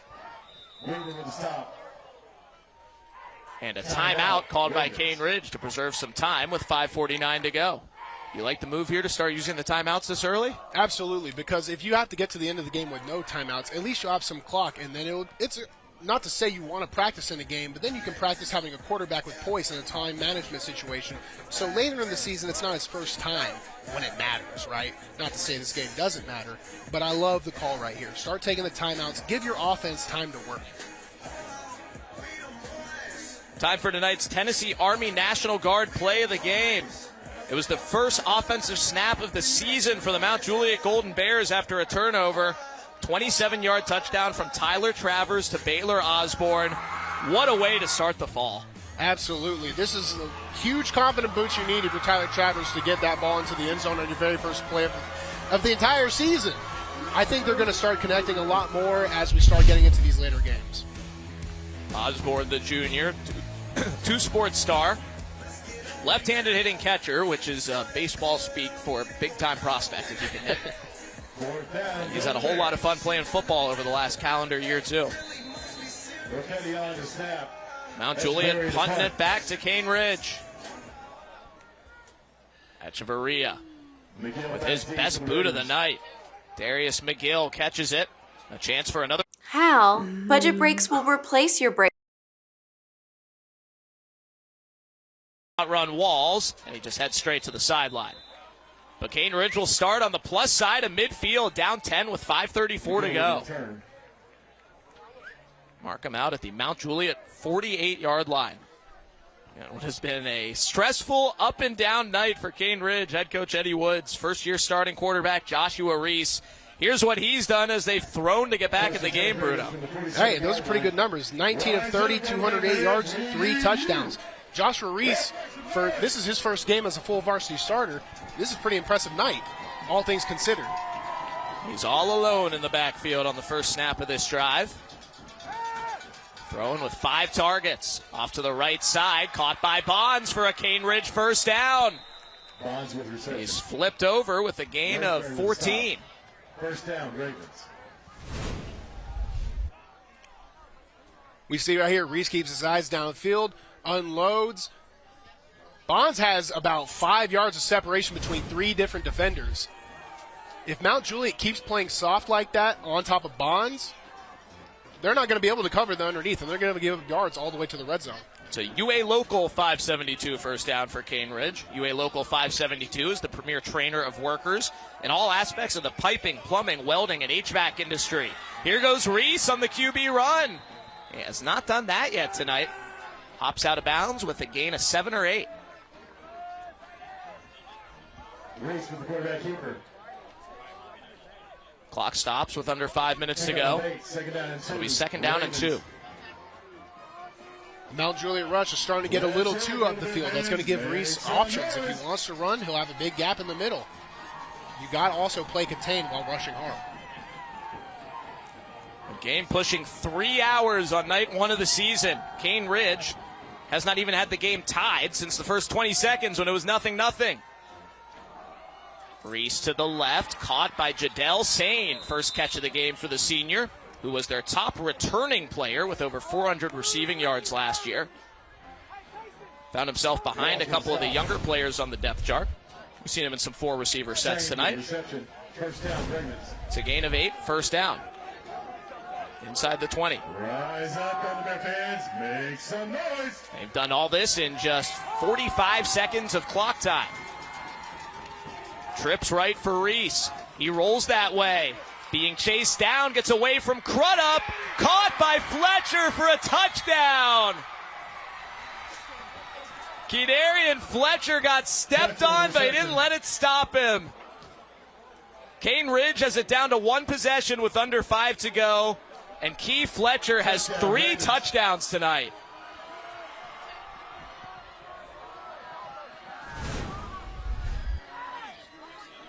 They love this Reese and halfback rollout. The first option, number 1, Bonds on the flat. It isn't there. He moves his eyes up, sees that the over the top is. How? Budget Breaks will replace your brakes. Started. Herrera Nava hits the extra point, and it is a 3-point ball game. A Hiller Plumbing, Heating, Cooling, and Electrical touchdown. The Cane Ridge offense has been electric here in the second half. They had a touchdown in the final 2 minutes of the first half to get them on the board. Now 3 big ones here in the second half. They're doing great on their schemes to keep their quarterback protected. They're doing rollouts with Pat back in front of them. They're going into jet pros, 6-man with the running back. They have 7-mans. They're avoiding their scat even though they play spread. So very, very good by Cane Ridge to keep Reese up on his feet and let him dice up the defense. Rhythmic Ravens and the Cane Ridge crowd on the far side are loving it. Reminder that this is just game 1 of 3 on the weekend. 4 plays, 47 yards. Kedarian Fletcher, 18-yard touchdown on our Wilson Bank and Trust scoring summary. More high school football coming your way this weekend. The Tennessee Army National Guard Friday Night Rivals kickoff weekend becomes a Rutherford County versus Williamson County rivalry matchup, with the Blackmen Blaze battling the Brentwood Bruins for bragging rights in a game featuring these traditional 6'8 powers. This Friday at 7 p.m., only on MyTV30 Sports. That is tomorrow night right here. Under 21 hours from now, Brentwood and Blackmen will see you there tomorrow night down in Murfreesboro, 7 o'clock here on MyTV30. Part of Tennessee Army National Guard kickoff weekend, the first of its kind, 3 games and 3 nights here on TV. And Christ Presbyterian Academy and Brentwood Academy in a prospect-loaded private school game on Saturday night at 7. So Cane Ridge will kick it back to Mount Juliet with 4:42 to go, and that directional kick goes right out of bounds. First errant kick we've seen tonight from Jamie Herrera Nava, who has been busy on extra points and kickoffs here in the second half. And Coach Wood said, I want that one to go that way. Special teams phase of the game that everyone forgets about, but might be the most important when it comes to these closer time matchups. So Mount Juliet will take the penalty and the football at their own 35-yard line with 4:42 to go. Cane Ridge still has 2 timeouts left. Plenty of opportunity for them to get the football back in this second half that they have been the decidedly better team in. They're outgating Mount Juliet by over 150 total yards since going to the locker room.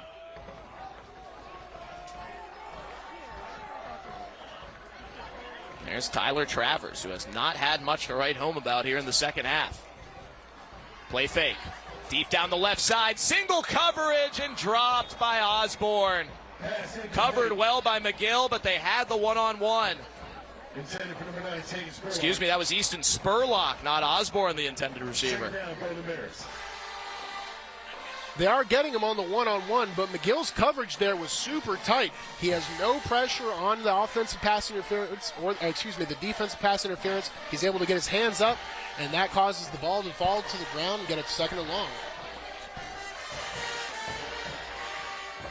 2nd and 10 as they threw, and the clock stops there, and Crudup only gets a couple. Cane Ridge having plenty go their way as Caleb Woods was the first there with the ankle tackle, but lost his helmet.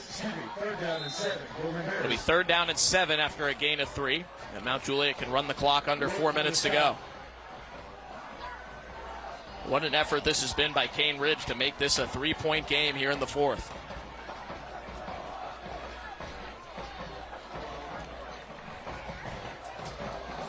Max Hers with former Vandy and Clarksville, Ohio lineman Bruno Reagan here in the booth. Sammy Kincaid on the field.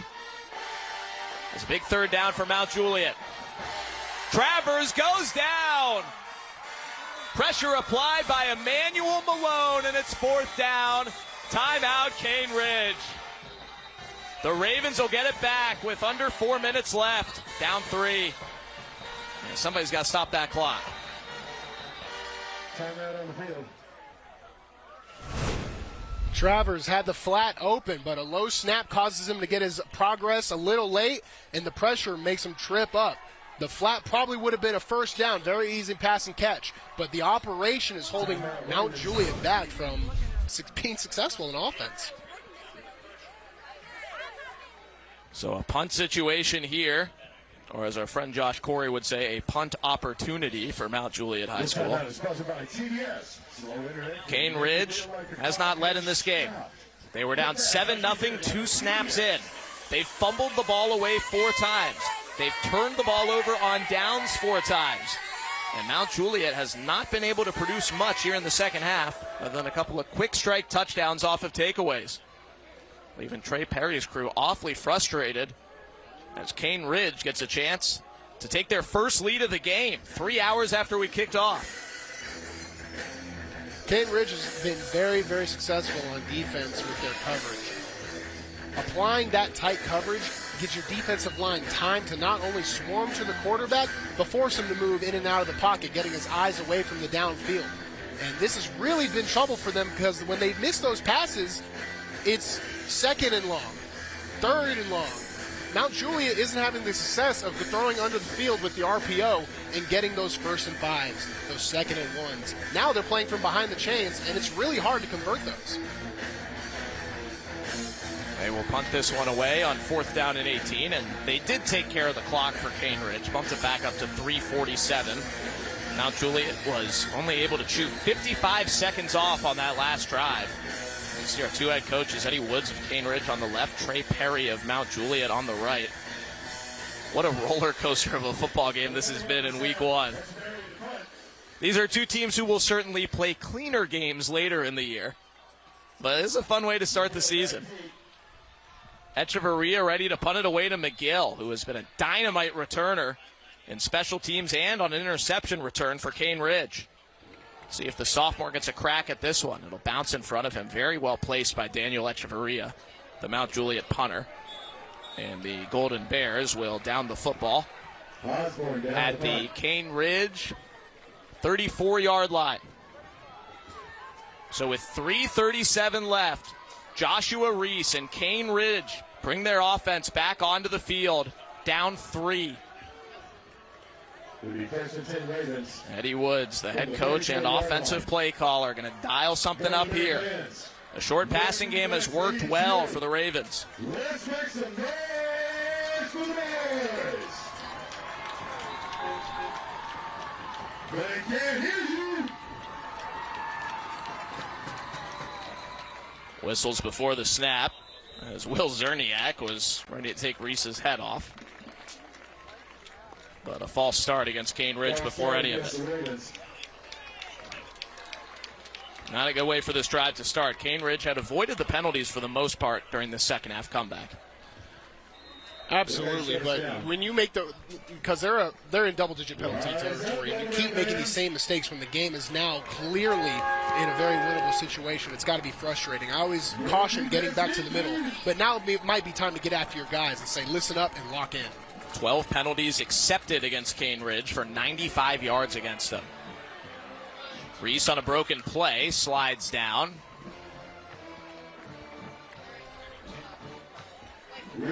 And they will give him a gain of 3. Second down and 12.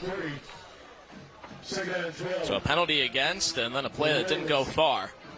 To get this Cane Ridge drive going, that they would like to be a game winner or a game tire possibly as well. So Jamie Herrera-Nava hitting from 35, 40 yards in practice. He's only taken extra points so far tonight. Dump off for Marty Matthews. See if he can find some green, a spin move, and he sets up a 3rd and medium. Looks like a 3rd and 5.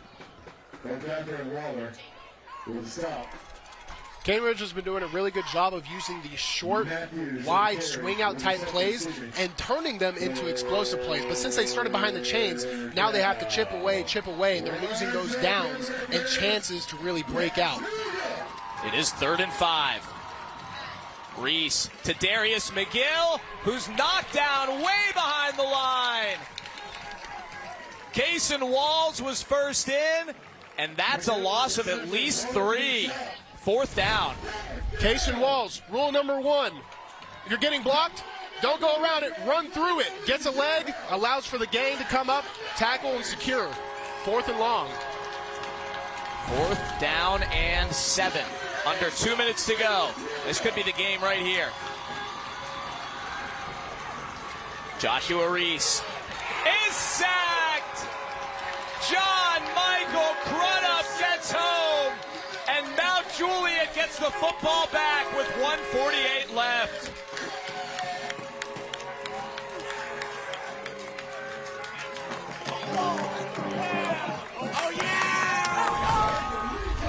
Crudup is in a one-on-one matchup with the left tackle, fakes an inside move, and the running back chips him out. But Reese was prepared for that to step in on the inside move. The running back kind of pushes him back into Reese, secures the sack. Just one of those one-on-one matchups where Crudup gets the better of him. Crudup, the all-region running back, as a sophomore last year for Mount Juliet. Said he was going to get some chances to be an edge rusher on defense tonight, and this season he hasn't had that many. But he's really made them count, and he just made the biggest play of the game. I mean, that's going to be one. He might hang up on his wall, look back 10 years and be like, yeah, I got a sack. It's going to be all he tells his college teammates about. His running back teammate, Harrison Edwards, gets the first touch, but he's pushed out of bounds. That gives Cane Ridge some hope here with one timeout left as the clock stops with 1:43 to go. Got to play smarter football. Get down in bounds, get that clock moving. That's kind of been the story of this game, which was to be expected. But as you start getting later and later into the game, clean up the mistakes. Edwards out of the game and gets a pat on the back from Trey Perry, who says, look at that clock on that big old video board with my dad's name on it. We want that thing to move. So Crudup back in, along with an extra blocker in Brady Jones. Gain of 4, 2nd and 6 for Mount Juliet. A first down will end the game. Here's Crudup after the big defensive play, is met right at the line of scrimmage. No gain. 3rd and 6. And Cane Ridge uses their final timeout. So there is a chance here with a 3rd down stop that they can get the football back here. This timeout is sponsored by TDS. Let's meet our Bart Durham player of the game. Mount Juliet with a 3-point lead late.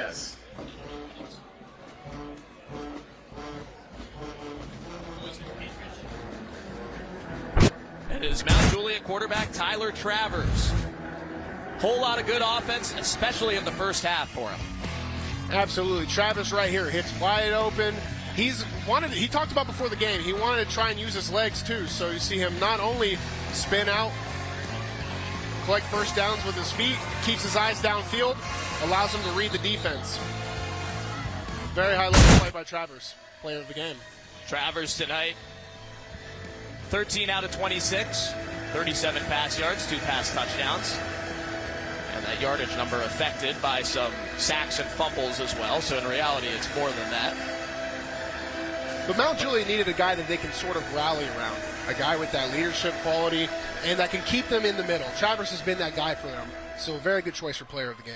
He camped this summer at 6 Power 5 schools, talking quite a bit to Pitt and Vanderbilt. He hands off here. Harrison Edwards trying to put this game on ice, and he did not get the first down. No timeouts left for Cane Ridge, so the clock will run. Edwards on the carry. And Mount Juliet will have a chance to go for it here on what looks like 4th and a long one. Clock will run down under 40 seconds when Mount Juliet has to snap this football. I assume this is a go for it all the way situation here, Bruno, with a lot of variables. I would agree with go for it. Some people would opt for the kick and, to get ahead of a potential field goal, but I don't think Cane Ridge is going to go for a field goal. I'd rather have them all the way backed up with bad starting position. Maybe call a timeout, see what you want to do, because Mount Juliet, they can go for it because they have the run and the pass option on 4th and 1. The defense has a lot they need to cover. Trey Perry calls timeout. 37 seconds left in this game. 4th and 1 for Mount Juliet at the Cane Ridge 20-yard line. If they get a first down, this game is over. If Cane Ridge gets the stop, that could be a fun 30-second scramble for them to try to tie the game or win it. And that's how Cane Ridge has scored. It's been from short plays that turn explosive. So at any point, those guys are moving at different speeds. They have different switches, different gears on their motors. So Mount Juliet really needs to aim for putting it away here rather than hoping and praying that their defense gets it done like they should. How? Budget Brakes will replace your brakes for the lowest price anywhere, and you get a lifetime guarantee. Relax. Budget Brakes. Brakes starting at just $100. Relaxing. BMC Metalworks, an industry leader in CNC machining. Here on week 1, the first high school football game in the state has come down to the finish. Mount Juliet has not trailed. They have one play to end it right here. Tyler Travers with one more play to try and make it a 1-0 start for Mount Juliet.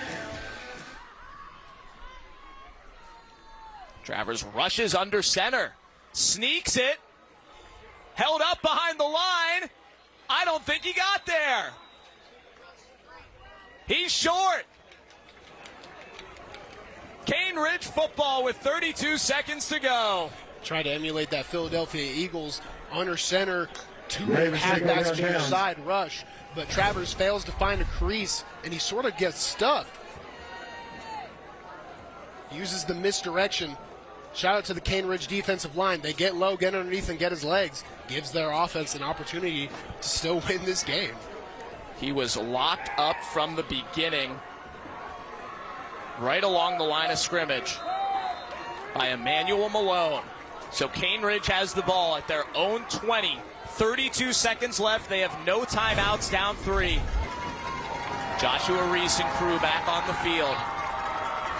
Reese throws it incomplete. How do you factor in the clock management, staying in bounds, all the factors here with a young Cane Ridge team?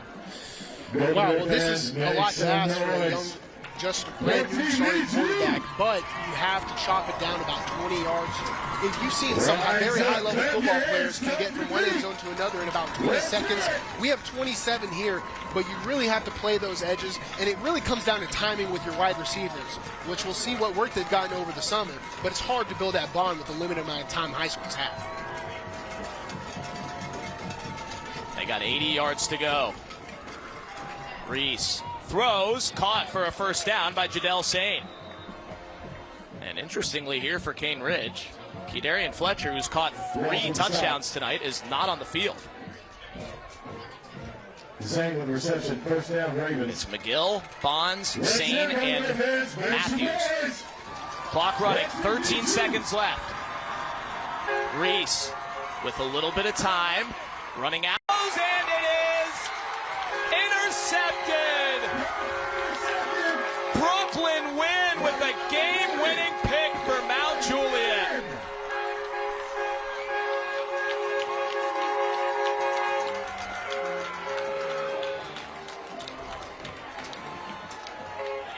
That was a lead company impact play.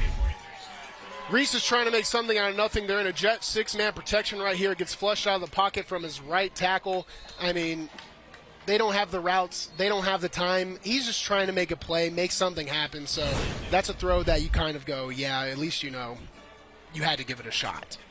In a year where the junior class is taking over so many spots for Mount Juliet, it's the junior middle linebacker, first-year full-time starter, Brooklyn Wynn. Who wins it? One more kneel down will get it done for the Golden Bears, who never trailed. It didn't end up being easy, but Mount Juliet wins on opening night. In a game that took 3 hours and 15 minutes, certainly worthy of a Gatorade dub for Trey Perry. Final score, Mount Juliet 31, Cane Ridge 28. What a way to start the high school football season. I mean, absolutely. Very entertaining game for a kickoff on a Thursday. Mount Juliet came out so strong, showed off what they're capable of, but Cane Ridge also showed how resilient of a team they can be. If they can clean up those penalties, clean up those turnovers, just the basic necessities for high-level football, they will be a team to watch. So if I'm their coach, I'm going back to the locker room. I'm saying some things I need to say, but I'm also saying keep your heads up. Might have some footballs walking around while you're in class, but keep your heads up while you're doing it. Cane Ridge only lost twice all last year, just once in the regular season. This is, of course, not a region game to start the year, so a non-region loss for them. Cane Ridge next week will go to Ravenwood. Mount Juliet will host another Metro opponent here in Hunters Lane. Both teams will play next Friday night. Certainly a game characteristic of Week 1, as you said, Bruno, but Mount Juliet gets it done as Trey Perry and Eddie Woods shake hands. Whole lot to go over for those two after Week 1, but a great finish. Brooklyn win with the game-winning interception for Mount Juliet. And a last-ditch effort by Cane Ridge, who did plenty well just to get that final chance. And they had those guys show up. They had Fletcher, they have Reese. They have guys that they know they can rely on for the further of the season.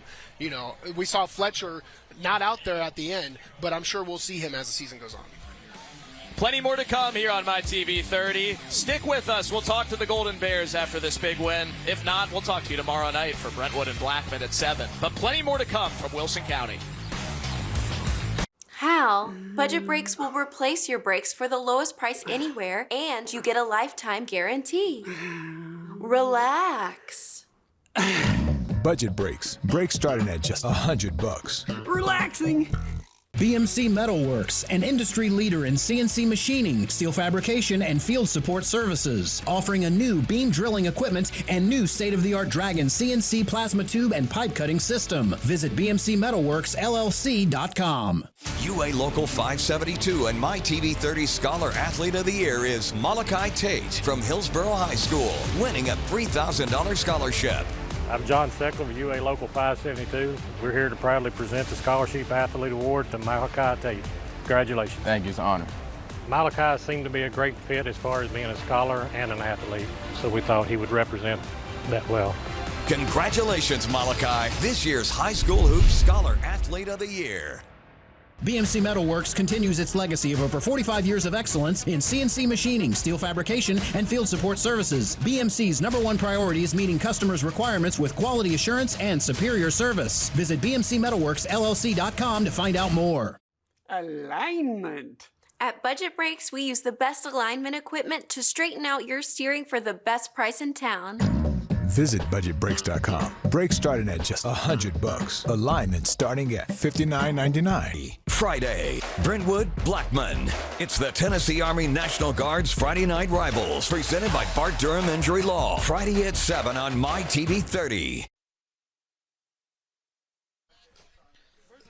Final score on the first night of high school football in 2023 on the Tennessee Army National Guard's kickoff weekend, presented by Bart Durham Injury Law here on MyTV30. A game that didn't feel close until it was close. Mount Juliet never trailed. They hang on with a last-moment interception to defeat Cane Ridge 31-28. As we go down to hear from the victorious Golden Bears, head coach Trey Perry and the boys are with Sammy Kincaid. Coach Perry, we were joking as we were walking over. It wasn't an easy one, but you got it done. How good did that Gatorade bath feel? It was cold. I mean, I guess I'm ready for next week already with cool bath and all that stuff, but I stay pretty hydrated. I don't know about them. Let me say this real quick. I'm very proud of this group right here. Our theme is We 23, not Me 23, and we did this together. And last thing is, I'd like to shout out my late friend Donovan Stewart, who was great for high school football, and dedicate this win to him because he meant a lot to me, meant a lot to people like this right here, and I just wanted to say that. Absolutely, and the defensive side, they really held strong tonight. The one thing, though, you said going into this game, I want them to learn in situations, be able to move on from situations. What do you think your team learned from tonight? We responded. I mean, first we learned it's a 48-minute game, right, and we'll fix those things next week. But defensively, like you said, turning the ball over. Listen, these were two really good football teams, so good way to kick off football for the state of Tennessee, huh? It absolutely was, and I'm going to go ahead and give this to you so y'all can go ahead and kick it off real great. Sounds good. Let's get wild.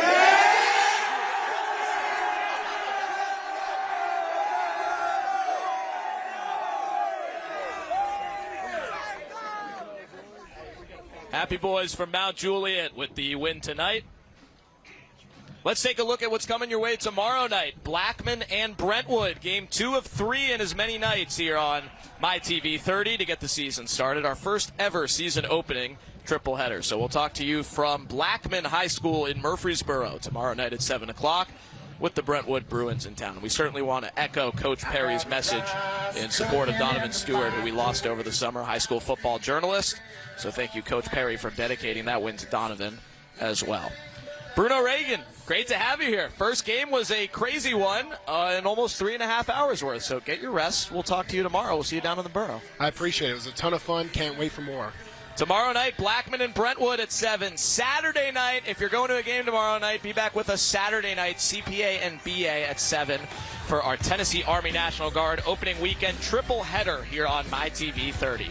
All of us want to take a moment to thank our sponsor partners, the Tennessee Army National Guard, Bart Durham Injury Law, and Rackley Roofing, who make these games possible for you to watch at home because of their contributions to the program.